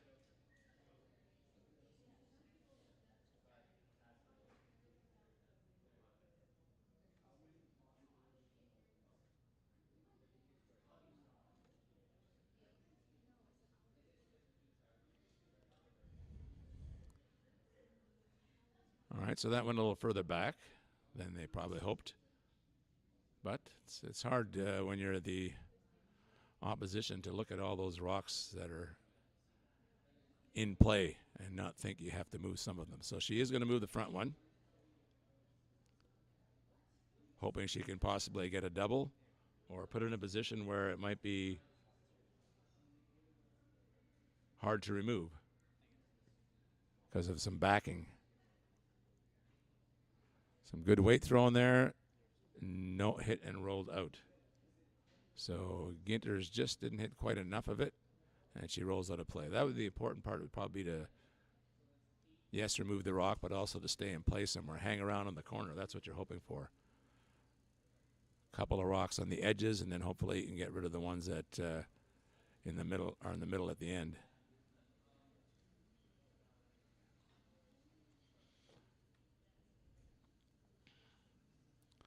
So Benson continuing to try to put the pressure on Wall.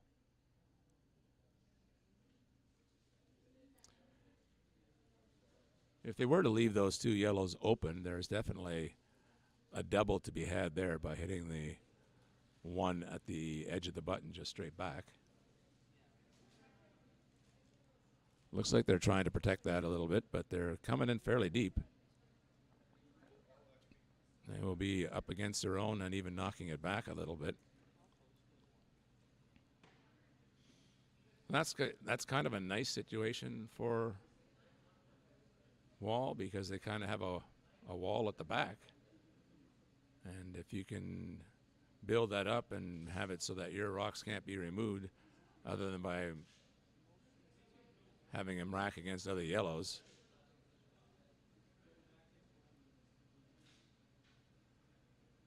So she wants to play a hit.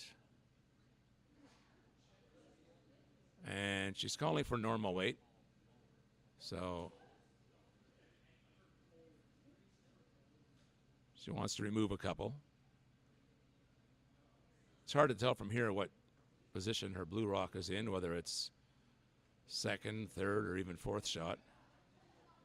Doesn't look like it's second.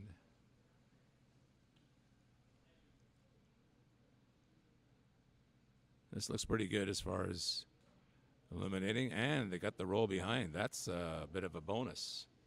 Definitely a bonus. It's peeking out a little bit, so it can be hit, but to have it even put in a spot where it might be tough to get at is definitely beneficial. So Benson has elected to call for the draw. She's not going to bother trying to chip that out of there.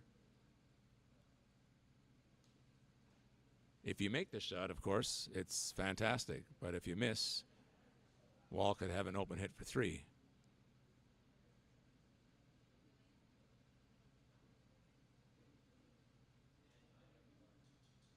Well, it's definitely long enough or hard enough. It's going to be there. But where it looks like it's going to hit on the front one and roll away. Okay. Oh, that's interesting.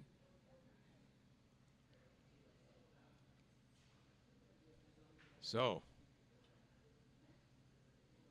this is an interesting end. This is kind of the way it's set up. You get your corner guard and try to get a couple of rocks behind the guard. And then it's a race to eliminate the ones that the other team has put in the center to see if you can score your big one. So these are probably difficult to remove, both of them.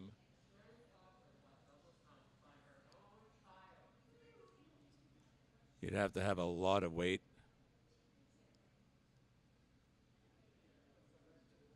Like Jason Gunless weight to get both of those out. But you got time. If you can hit this one out and sit on top of it. That's not bad. Stuck around. So now there's 3 blues in the house. So now that yellow is looking a little lonely. Again, she's calling for the draw. And again, if it's made, that can really turn things around and take the big end out of play.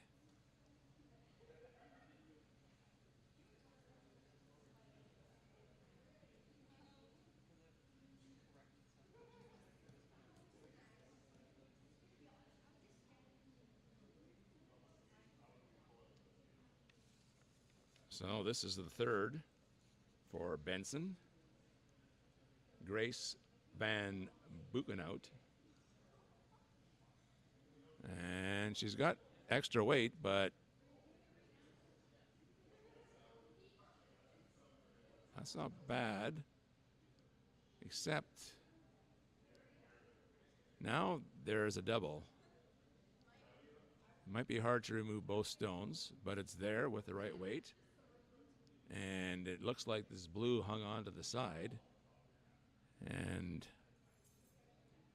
I would say the angles would show that the front yellow will actually go past the blue if they hit it right. So here's a shot by Stace. This could be change the landscape quite a bit if it's a good shot. Yeah, there it is. So it didn't get past the yellow, but they are now sitting 3. And they're kind of staggered. They're fairly far apart, so it's not going to be easy to get 2 of them. There's no double in sight. I guess there would be a thin double on the shot on the 4-foot and in the back 12, but that's too thin to probably call.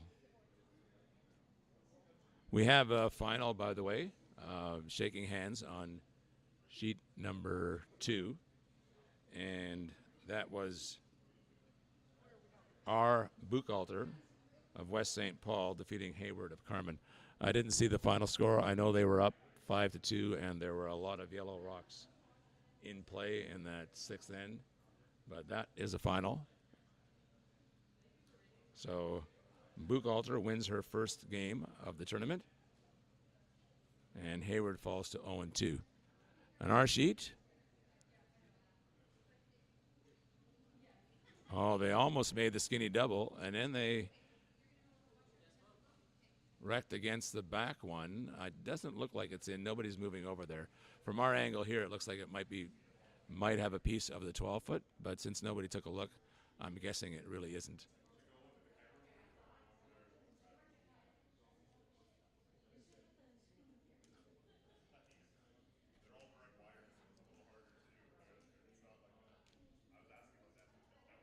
They're wondering here about whether it's in or not. Stace is now advising him. It's really now a strategic situation about where do you put this rock that gives you the best possibility of having a 3. So you don't want to have a double. You don't want to give them an easy out by putting them something in the top that they can go behind. So it's an interesting one. I think if I had to put one somewhere, I'd put it on the tee line on the right side, or where the rock just was. Actually, where the rock just was actually perfect. All right, so Wall have an opportunity to get back in it again, but it's not over yet. And if you look on sheet 4, you can see that Beaudry is counting 3 and shooting. So lots of pressure on there.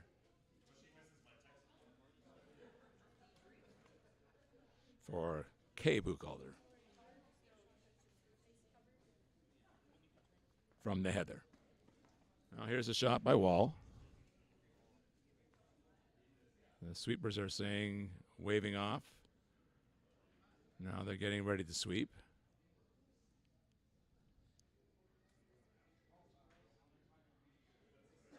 Well, it looks like it'll definitely be in.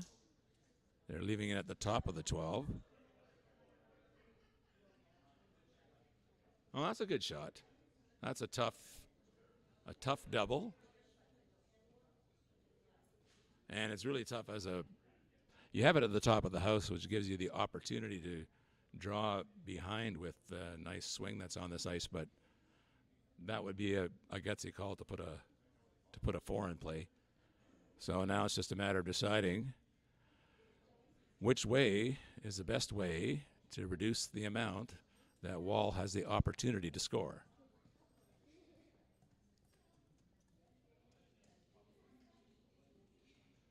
And she looks like she wants to play the hit on the front. That gives her the chance to double either direction. I think the easier of the two would be to double the one in the back as far as angles go.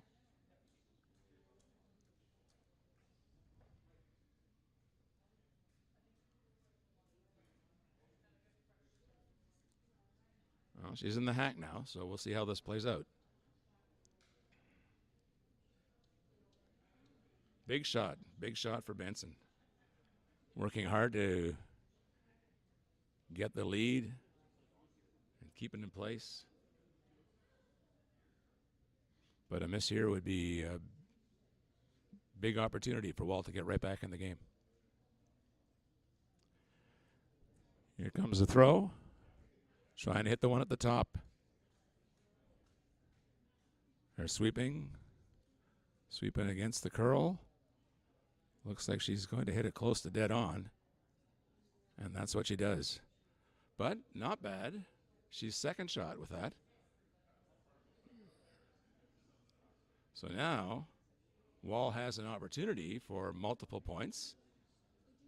But there's also that possibility that she could stuff it against either one of her back ones.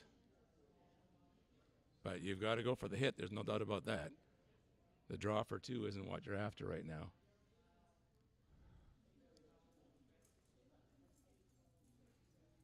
And we still haven't seen anybody go around to that 12-foot rock to take a look. So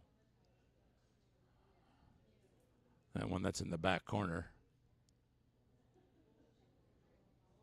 Our camera would make it look like it's a little bit more in than it actually is because of the angle of the camera. All right, so big stone here for Wall. She wants to hit and stick. Get right back in this game. And here comes the delivery.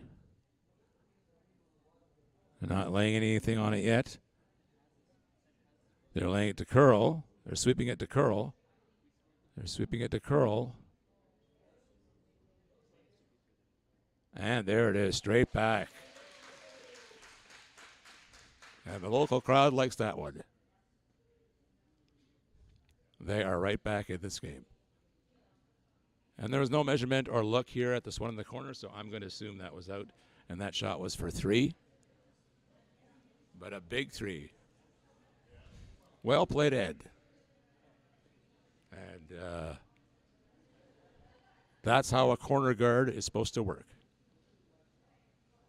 You set it up. You kind of have to ignore the other team setting it up in the middle, and you hope for a break. And their break came, and they took advantage of it. So that's kudos to them. They've really come on since giving up that 5 and have tied this game up at 7.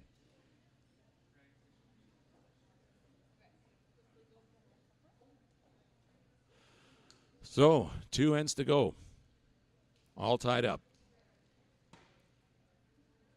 We'll have to see how Benson plays this.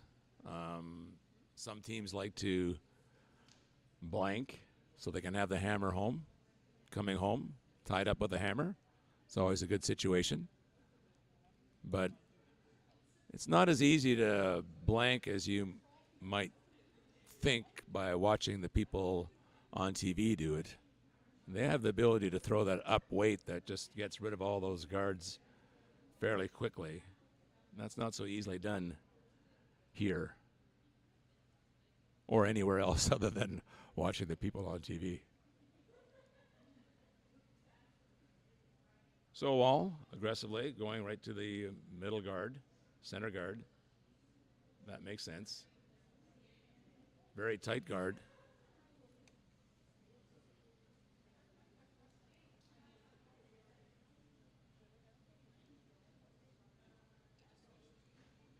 So let's see what Benson decides to do. Looks like where she has her broom in place, I would say she might be calling for a corner guard. We'll wait and see. That looks like to be the case.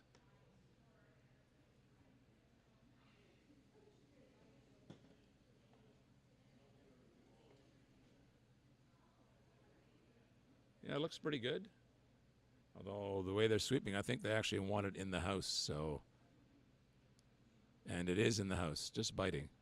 So they weren't that interested in a guard. Maybe just trying to put it somewhere where Wall would have to deal with it because it's in the house. And Wall will. Ideally here, she would like to hit it and roll behind the front blue. So it would be maybe a staggered guard situation, because with the 5 rock rule, they are not allowed to hit yet. So Benson would have to wait before they can clean anything out. And they went right through. So that's a bonus for Benson because as Wall, if you're trying to steal, you want rocks in play. So you don't want another guard would be fine, but I mean the shot would be to call the hit and roll. Definitely, that's a good shot, but you're thinking that you're going to still have a rock in play. But the end's early.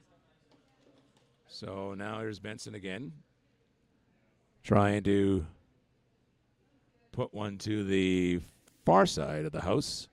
Basically, just have something in there that might give her an opportunity to have two, or at the very least, mean that Wall would have to deal with some rocks. That didn't turn out very well either because now they put Wall behind a guard. And even though it's a short guard, it is something that is not easy to deal with. And it's also shot. So Wall just goes, elects to go to draw one behind the other guard on the left side.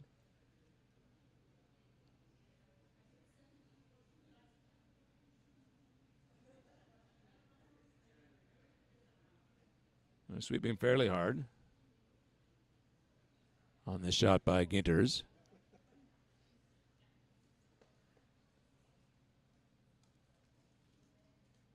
Looks like it's close. Yes, it's in there. A nice spot. Very nice spot. Front of the tee line. Partially buried behind the guard. So Benson has elected to. Looks like she's going straight for the hit on the blue. I guess the miss here. Sometimes you have to talk about the miss. The miss would be to be narrow and take the guard out. Of course, don't mind removing the blue, but you don't want to be you don't want to miss and have a total miss, that's for sure.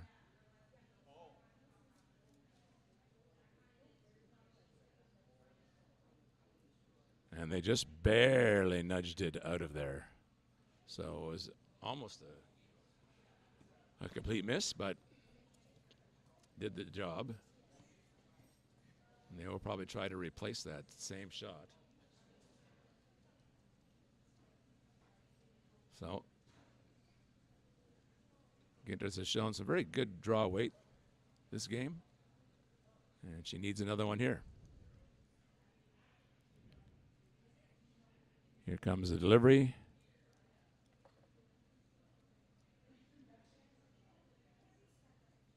Haven't laid a brush to it yet. Now they're sweeping a little bit. Looks pretty good.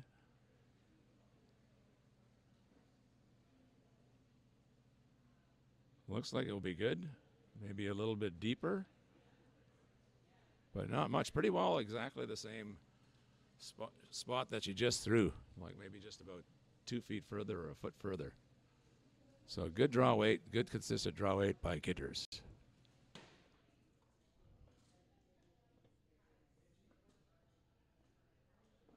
So now we have the second.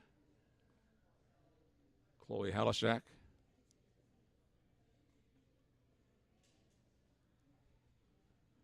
Getting set in the hack. Calling for the same shot. Hoping to, I guess the ideal would be to hit the wall stone out and to be able to hang around in the back somewhere. Because I'm not sure if she can hit it and stay where she is. She's got a lot of weight. They're sweeping it very hard to get it to curl. And no, well wide of the stone. Just got it out there a little bit too much and left it there. It's hard to play that mind game in your head, but it would be good to say to yourself that the miss is to be a little bit narrow, because then you're at least eliminating the guard stone. But of course, you want to make the exact shot that was called. So, advantage to Wall. see if we can get this delivery by Stace as they're discussing some things. I think it's the coach that is discussing. Yeah, she's discussing with Benson. Maybe trying to say it's time to make sure we don't get anything stolen off us this end.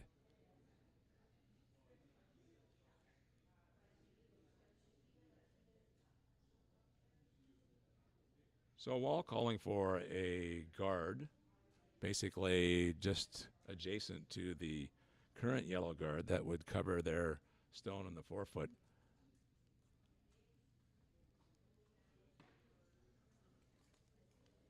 Okay. There's the situation that she's drawing to.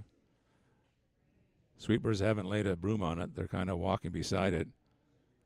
It's not a good sign in terms of quite likely heavy. Now they brush it because they wanted to go behind. They wanted to go by the rock. So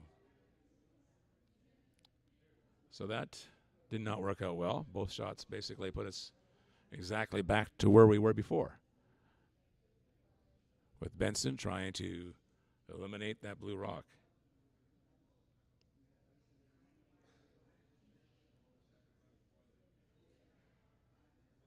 So this is Grace Van Buchenhout. Looks like she's throwing a little bit lighter weight.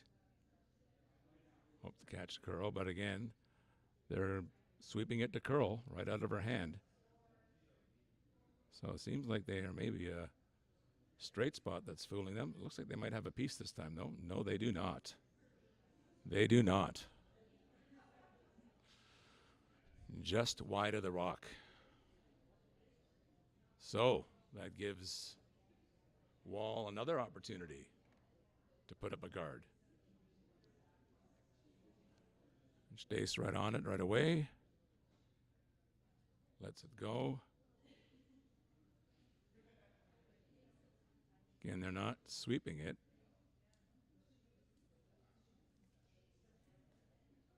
It looks like it might have more than they want to be a guard.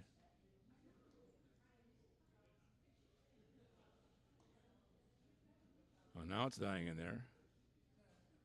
Well, it's not a guard, but it definitely will come into play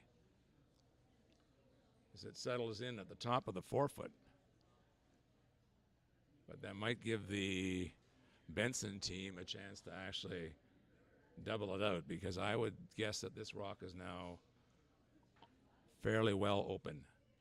So they like to call a hit right away.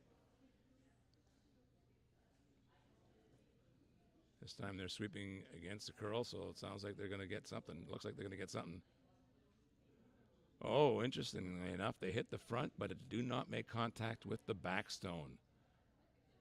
So now the blue is still shot rock in the 4-foot. So they actually over curled a little bit. It didn't look like that much rock was available, but they just must have skinnied the front guard and hit it and actually got an inside roll. Just watching it now on my delay. So they got the inside roll. And that makes that blue actually less accessible than it was before. Because now, even if they just skinny the front yellow, they'll still have to deal with the second yellow. So the call is still the same for Wall. It is to put up a guard. And now that I look at it, Wall is still counting 2 as well. So that's important as well. But if Wall can put one, stagger it, and cut off that path completely, that would put a lot of pressure on Benson.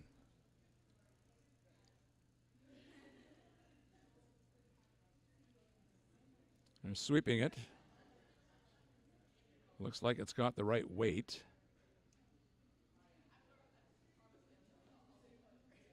It's going to curl hard at the end.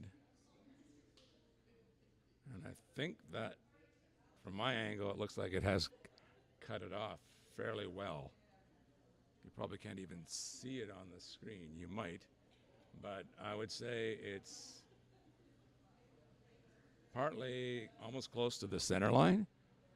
So I don't think Benson has a path to that back rock unless they want to play the double raise. Their other option would be to draw one to the 4-foot. That would be better than Walls, but it looks like they're heading for the double raise, the double run back. If they make this, of course, it will put them in great position, but it's a tough shot. The advantage is that they are fairly short. So if you had hit that front one on the nose, you would be close. Just a little off nose, maybe. All right, so she's in the hack.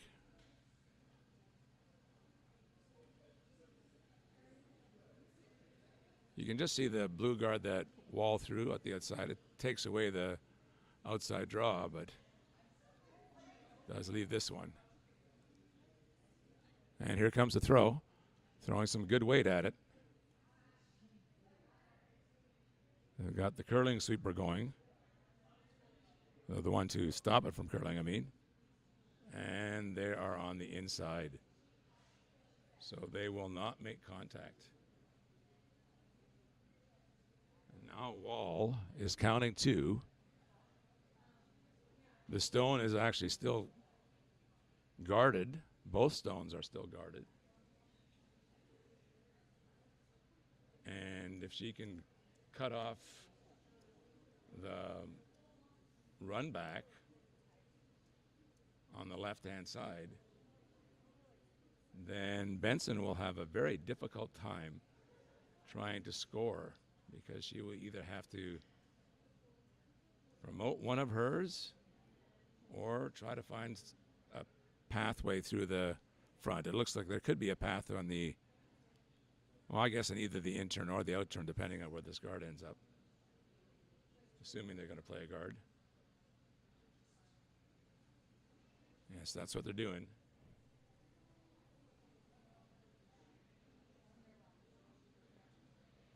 So she's taking ice on the far edge of the 12-foot.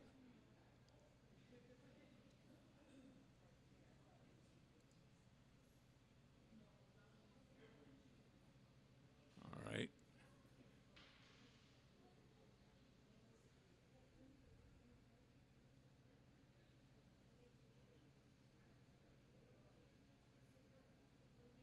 Big guard here. They can steal 1 or 2. That will be huge.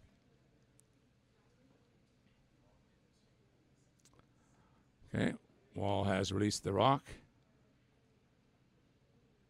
Sweepers are sweeping, not super vigorously. Kind of cautious about it.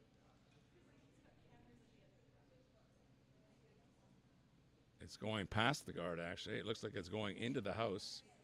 It's definitely going to be shot rock or second shot.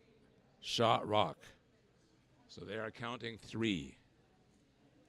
They are counting 3. I'm not sure if that's exactly what she was going for, because guard might have plugged it up. But Benson has the opportunity to possibly follow her in. But she's looking at doing the angle raise takeout. The advantage that she has there with the angle raise is that she has 2 targets side by side. So if she hits them both at the same time, she will score. Or if she hits the one near the button and just sticks right there, she will also score. It's a tough shot, though. But I guess the advantage of this shot is you know that you might score 1, but at least they won't be scoring 3. So you stay in the game that way. Because you really can't, as long as you hit it on the outside part, anywhere from 7/8 to 2/3 or even less than 2/3, you're probably going to be getting something. But it's a tough shot. You're facing 3. It's always tough. That's one of the things as a skip is that mostly your shots are significant all the time. And here she does not have any second chance at it. So this is it. She's getting ready in the hack.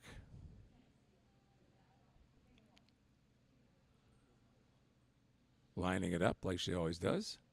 It's good to have a routine. And there she goes. Big shot. Let's see what happens. We got the curler sweeper on it right away, the one that does not want it to curl. They're calling her hard.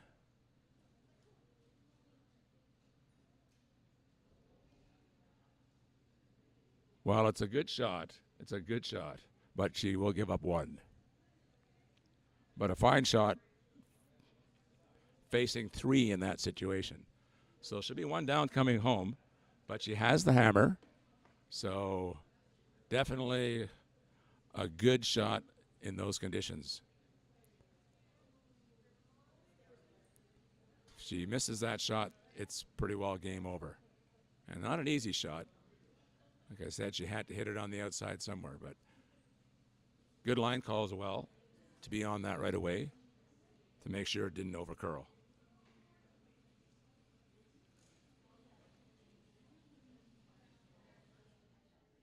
All right, the teams are meeting, probably discussing their strategy for the last end.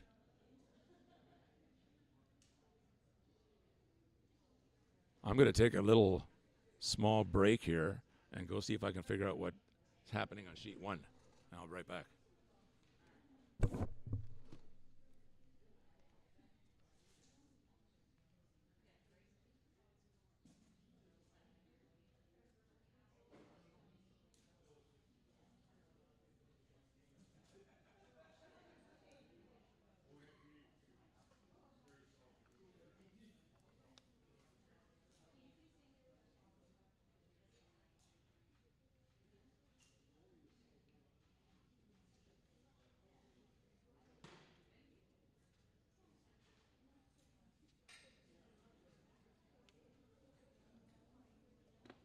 All right, I'm back.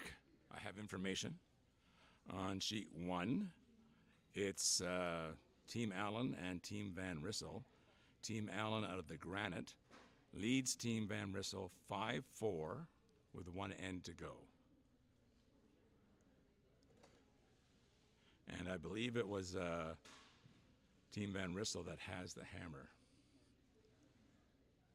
So that game coming down to the wire as well, along with ours as well on sheet 3. So Wall put one in the top of the 4-foot. And looks like Benson, not sure what the call was, but they are sliding through the house. So now this is, again, decisions about what you want to do. Ideally, Wall would have to, you're probably not going to get a blank. So you need to set up so that you can steal one. And on the other hand, Benson wants to count 2 to win. Of course, counting 1 is not the worst thing because they can go into an extra end. But it's a matter of deciding when you're going to be aggressive to go for the extra points or not.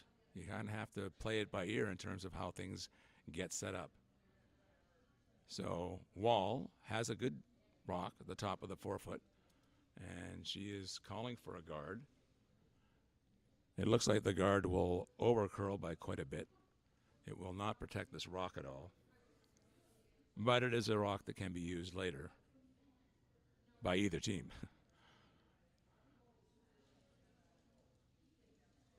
So Benson calling for a corner guard. I believe that was the call.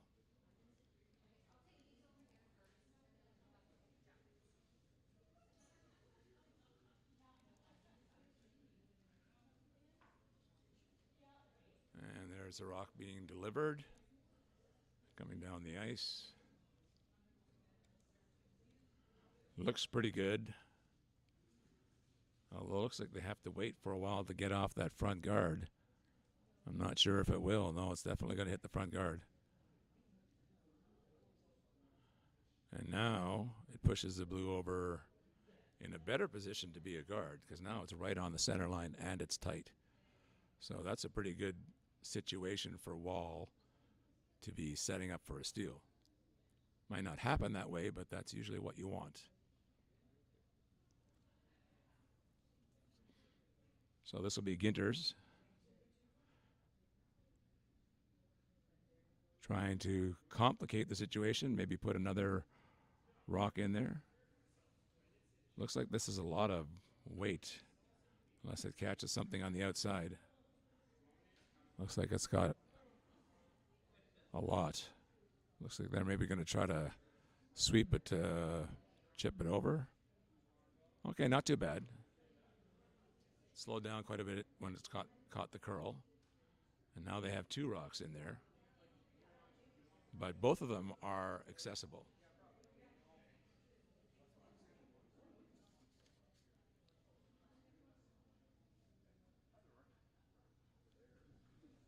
So Benson lining them up. Maybe she'll want Halushak to hit a double, or at least keep their rock around. Putting it behind the guards would not be bad either. Every shot's so important in the last end like this.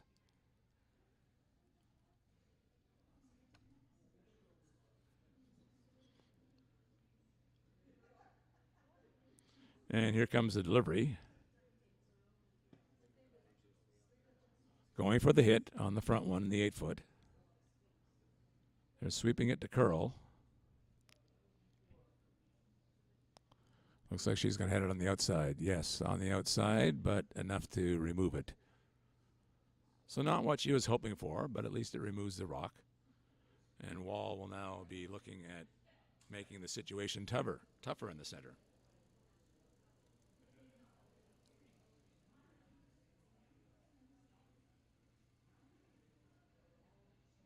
And this is Ginter's second shot.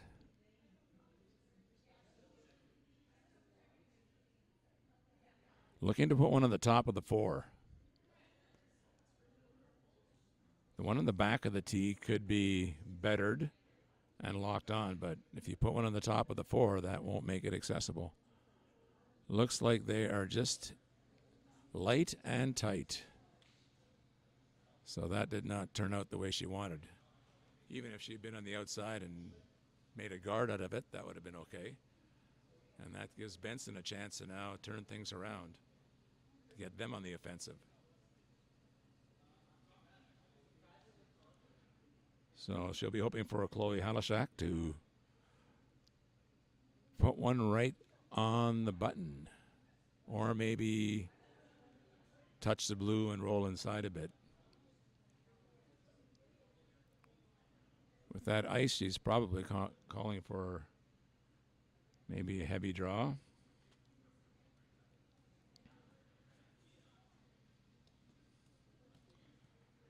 They're sweeping it fairly hard.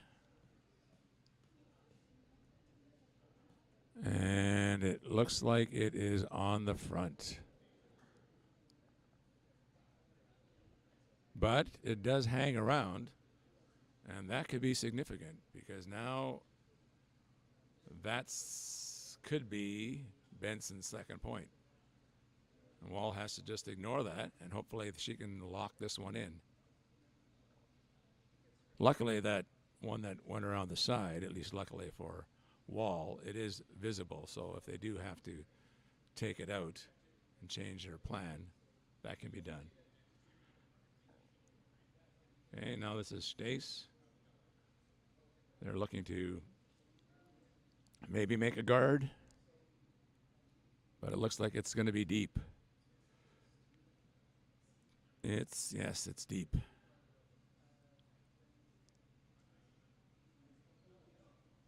Looks like the teams are a little bit tight here. having a hard time coming up with that exact shot that can just really put the pressure on the other team. So now Grace Van Buchenhout will have a chance for, she could have a double, but a hit and rolling on the inside would also be advantageous. So here she comes. Sorry, get to the camera that you want.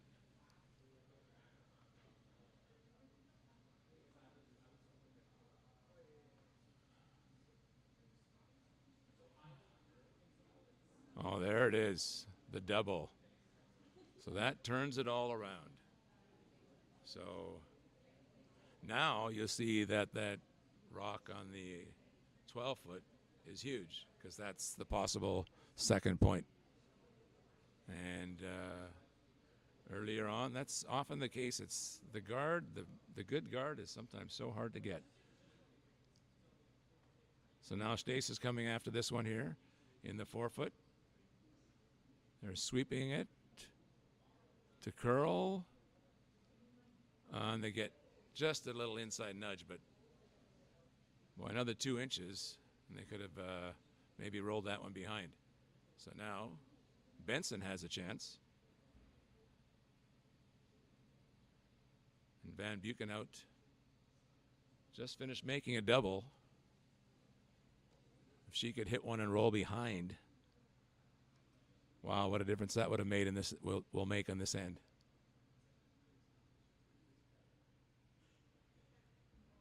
They're sweeping it to curl. They want it to curl. So she might not be getting the inside roll. And no, she rolls outside.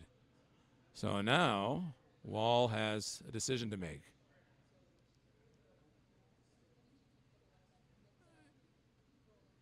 Yeah,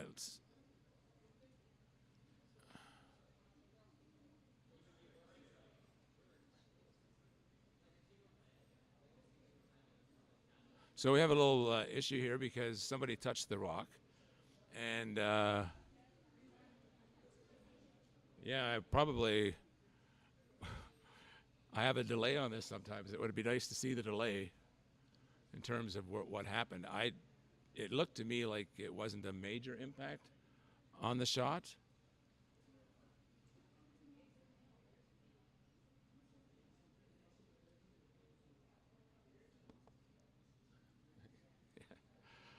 So now look what happened here. So the umpire came and spoke to the players, and the umpire made a ruling.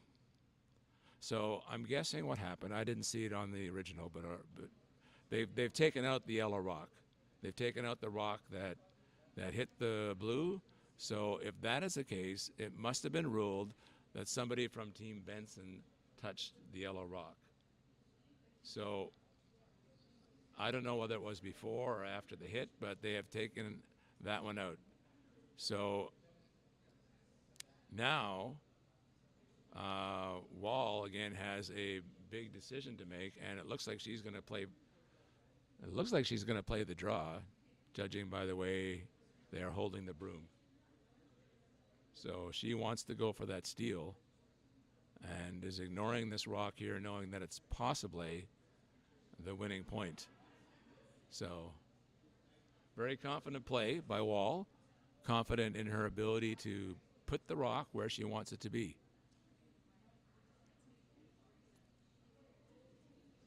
Now here comes the rock. They're sweeping it early.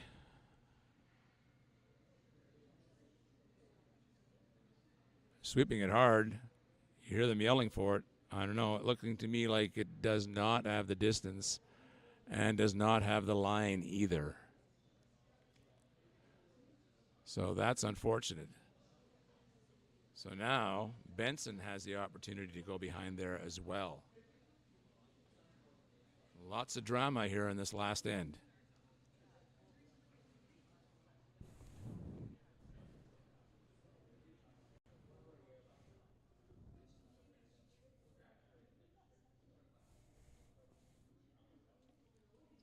By the way, on sheet A, Team Allen is counting 2. They are near the end as well. But I think Van Rissel was about to shoot. Okay, big shot here. If she can sock this behind the guards, that will really put the pressure on Wall. Then Wall might just have to think of a way to prevent her from scoring 2.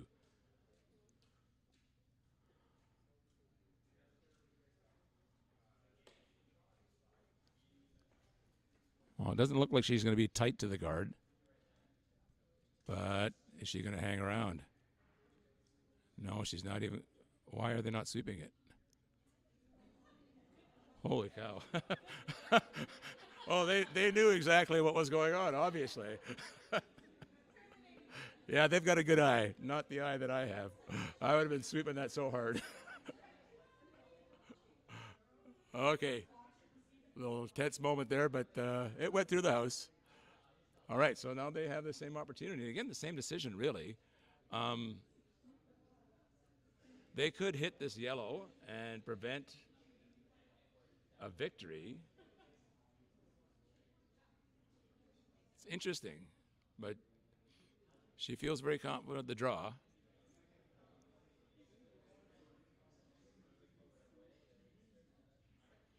And here comes a shot.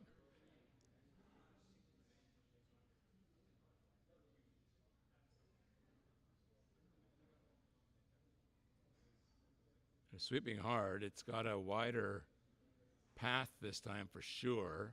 Now they're off of it. It looks like it's got a fair amount. Will it stick around in the back? No, it will not stick around in the back. So they now have the free draw for the win.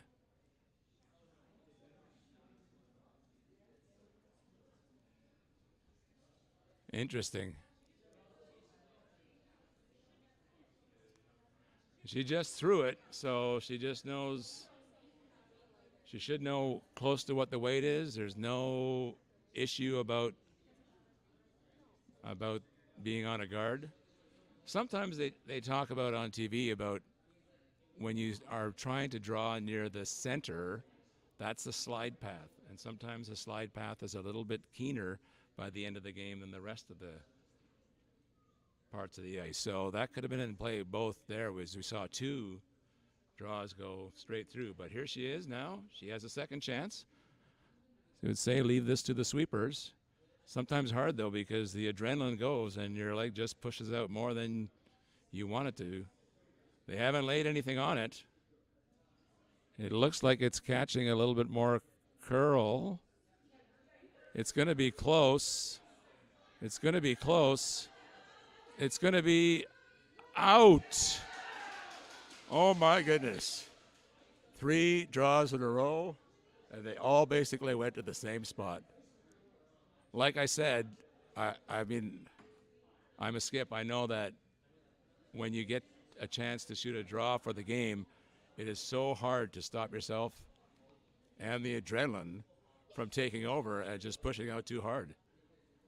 So now we will go into an extra end, and this time Team Wall will have the hammer. And wow, quite an interesting turn of events here on this game. And well, I haven't done this for a long time, probably about 30 years, but at least the voice has held out so far. I always hated it when I did hockey if it went into overtime because I kind of paced myself just for the 3 periods, and now we've got extra ends. So we'll be throwing the rocks away, which will make it a little bit. We have a better viewpoint of the home ice, but I'll try to keep on top of that so that you can see both as well.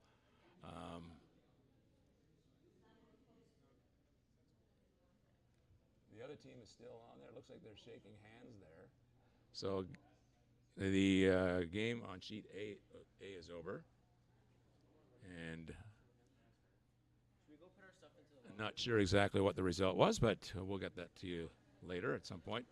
But the last that we had was that Team Allen from the Granite was ahead by 1. All right, so let's start this one.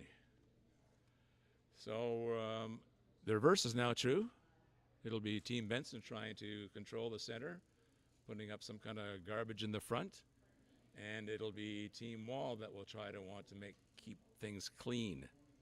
So the first shot by Benson is a little too far, probably about a foot or two too far, and so as a result, they are allowed to hit it because it's in the house.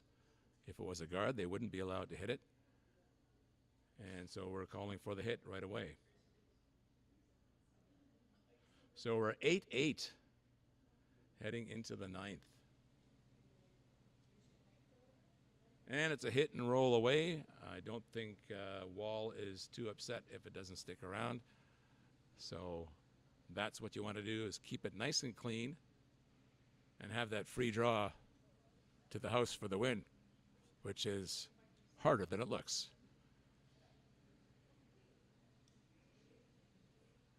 All right, so they'll try to replace that rock, but not go quite as deep. Something on the center, something they can go around. Again, so we're playing a 5 rock free guard zone rule, so that means no rocks can be taken out of play that are not in the house, except your own. You can hit your own out until after the 5th rock.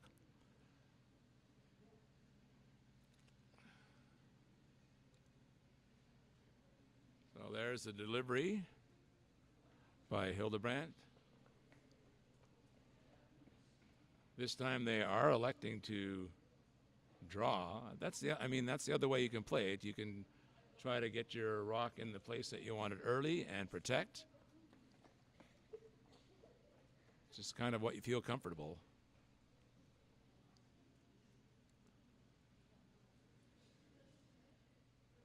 I know as a skip, I always feel the most comfortable when I don't have to throw my last rock to win. So that's the advantage of playing a little aggressive in the beginning.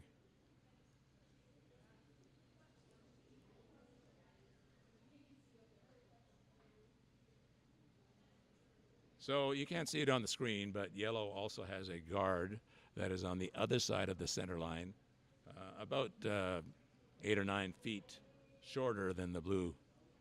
So there are 2 guards in play now. And now yellow is trying to put it around there. I can't tell from this angle whether the guards are staggered, but in any event, they are all over the guard, but they managed to raise theirs in. So not what you called, but you got a rock in the house.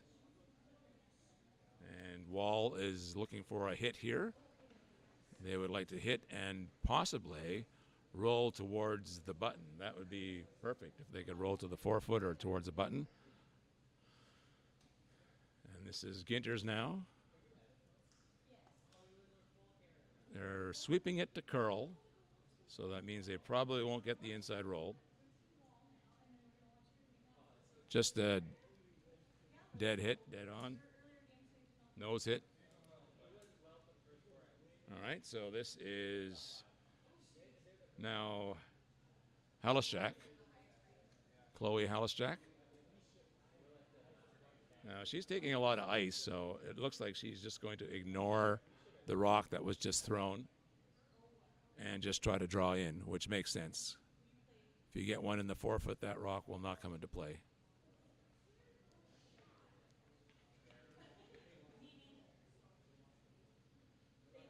And there's the delivery.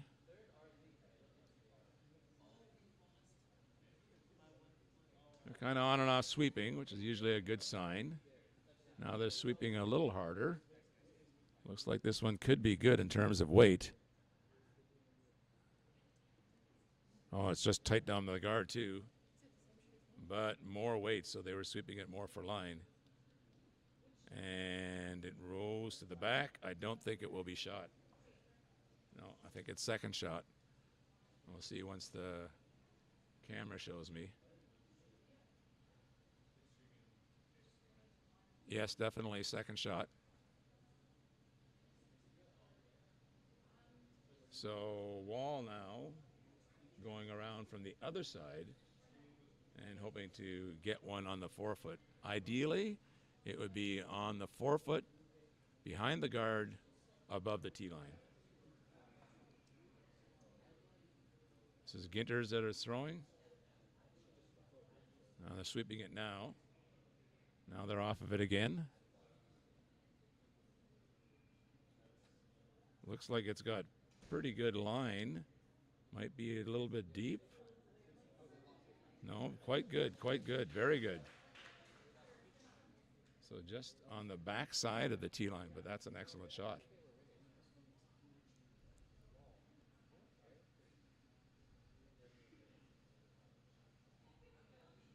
Yes, just behind the button. So that's great. That's what you need. That could be the winning shot if you can protect it now. So now Benson has to figure out a way to get at it. And there's at least one guard in the way, but it's not her own color, so she won't be able to run it straight back. She's looking at the possibility of drawing into that spot, or even ticking off the blue she's looking at. The draw, of course, if she would play a draw to the back button weight, that would be perfect. But the problem is if they're light and they plug it up further, that would complicate matters to get there. So you kind of have to decide whether you're going to try to open it to get there, or are you going to try to get that great shot that gets you out of it. So she's elected to open it up, which I think is a good call, considering they have 4 stones remaining.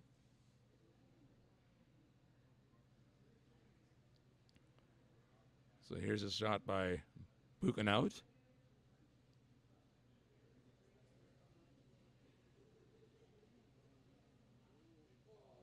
Oh, very good shot. She got very close to touching that blue in the back. It just went past.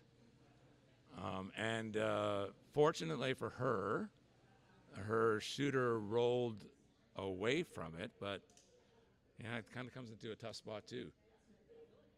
I don't think it's changed anything in terms of the pathways because it's behind the yellow that's closer to the hog line anyway. So now wall is going to be, now it's protect. You play 3 or 4 good guards, or 3 good guards, and you hope that you can hang on. But guards can be very hard to play on ice that has curl and also has been shown to be a little bit on the keen side. This one looks pretty good. It's over curling. So it was fine, but it over curled a bit. It's going to be hard to see from our angle, but she has at least a piece of that rock showing. Yeah, you won't be able to tell from the camera angle that we have, but she has covered maybe half of that rock. Oh, yeah, you can see it now. Actually, it's there. So, yeah, she's covered maybe half of that rock, maybe a little bit more. So with the right amount of weight, she might be able to get there. But now that I look at it, it looks like it might be more. And sometimes when you're in the hack and you can only see like a quarter of the rock, even though the right weight's going to get you there, it's pretty hard to play that shot when you can't see it that way. So they're discussing. Big shot again. It's a little bit harder to clean things up now because those front 2 guards are actually frozen on each other. So she's looking at maybe, oh, she's still thinking about it. I was going to wait for the signal here.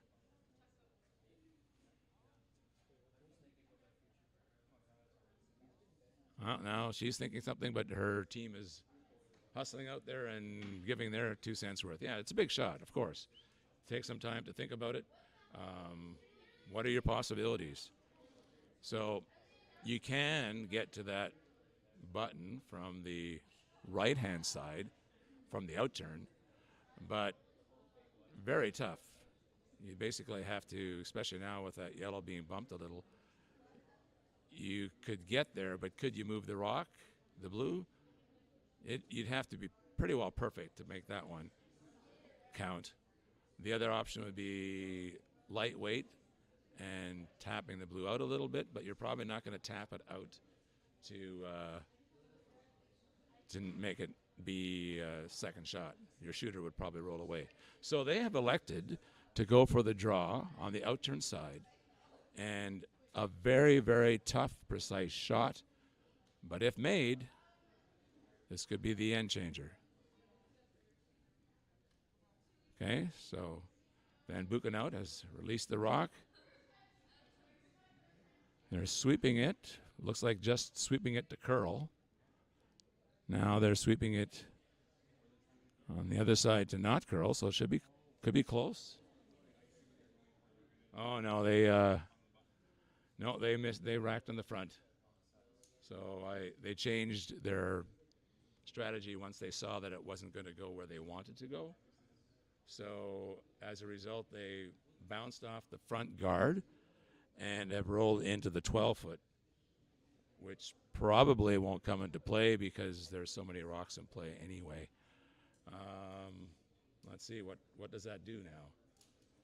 So the options that Wall has is put another one on top of the 4-foot. That would be good. You could freeze one on top of your own, which would also work well, but that's inviting a little bit of disaster, because if you hit and bounce off, all of a sudden they have a double to get to the button. So normally I think the call would be a guard, unless you're feeling confident about trying to do something to make it even more difficult for the opposition. But the coach has come out, and Coach Keith Stace has come out and talking to Dana right now, explaining the situation about what he thinks could be done. It's very important to think about these things. I know as a skip on just club curling, you don't think about them that often. You just kind of, oh, we should just try this. And then later on, you think about it and you say, should have done something else, because that wasn't the smartest call I made. So now she's making the ice. So it looks like she's trying to do the same thing that Benson just tried, or at least to cut off that path that Benson just tried. So they're probably trying to, they don't need to make it any better, so they're probably trying to put up a guard on the right-hand side to make sure that Benson cannot get there with her first shot. It looks pretty decent. It's around the front guard. It's at least in the 4-foot. And it looks like, yeah, it's at the front of the tee line, just on the edge of the 4-foot. That's an excellent shot. That's excellent on a couple of levels. First of all, now if Benson tries to take out with light weight on using the intern, she wouldn't be shot because she couldn't get enough of it. And on the outturn, there's very little room now. It's cut that down a little bit as well. So they're looking at the possibilities. I don't know, like if it curled, I don't even know if it would curl enough on the outturn to just paper that shot that Stace just threw and to still get shot on the button. It could be, but that is so close. And you also have the shot on the blue in the other part of the 8-foot on the right-hand side that is also blocking the path and in your eye line. So tough shot. Although I will say, I mean, if you're trying to go through, there's also the possibility that you're going to wick off of that right blue and find your way to the button. And it's not the shot that you would call, but it might be the shot that presents itself when the rock is at the hog line or something. Okay, so here she throws, and she's released the rock. The sweepers are waiting. Now they're sweeping it to curl. Sweeping it to curl. Now they're sweeping it with the other sweeper, so It looks like it's going to make it in there somewhere. But no, she rolls away. So she hit the shot that Stace just threw there. As a matter of fact, if Stace hadn't put one there, I would venture to guess that this rock would have been pretty close to making the shot that they wanted. So now there is absolutely no way that they will be able to get to that rock from the in-turn, and there may have not have been before because of our angles being off. But now if they block the out-turn draw and maybe cover part of that blue on the right-hand side, then I don't know if there's a shot. Even if they put their rocks 3 in a row on the front to block, there wouldn't be a shot. So Wall is playing that guard. The easy guard is a long guard, but you need something to block off that pathway. All right. You certainly don't want to do anything to give them an opportunity, although I can't imagine how that would present itself. But they're laying it off totally.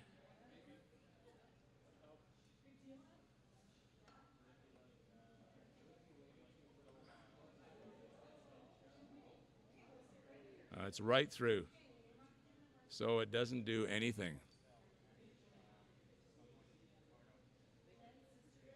That's unfortunate. I mean, Benson still has a very difficult shot, but knowing that even if you just left it somewhere out front to guard that path, it would have made it virtually impossible. That's hard not to wish that one back. But like I said, this is a very difficult shot by Benson. Now she just did nudge that blue one over in the front, like with their last shot. So the back is a little bit more available than it was before. So it's less difficult than the one she just faced. But she would have to come with just basically back button weight and paper the blue that's biting the forefoot. We'll see what happens. Here comes a shot. A tough shot. It would be amazing if she made it. They're not sweeping it yet. Now they're both sweeping. Now they're sweeping fairly hard. Not super hard. But it looks like she is on the front. And that's it. That's it. Team Wall will win in the extra end. I guess the final score will be 11-8. But we all know exactly how close that game was. That was a very interesting game, lots of drama.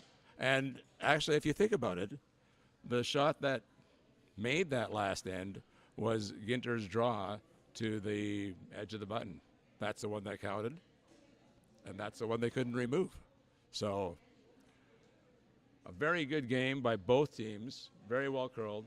Obviously, there's always shots that you wish you had back, and both teams had their chances to win the games outright at different times, but a very entertaining game. And this is what you get to see at the Altona Curling Club. So excellent curling. These are teams that have put in hours and hours of time to get here. When I curl in the evenings, we see the Wall team here most times practicing, just like we saw the Zacharias teams and the Bergman teams earlier on when they made their way to excellent curling and opportunities to play at places that we always just dream about. So anyway, that's the final score. So it's 11-8 for Team Wall.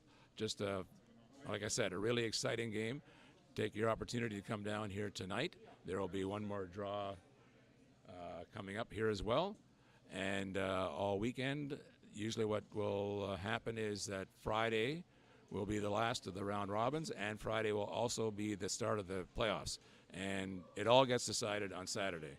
And 2 spots for both men's and women's teams and a chance to go to Canada. So that's it for now. Thank you for listening in if you have, and we will continue this on Friday. Thank you very much.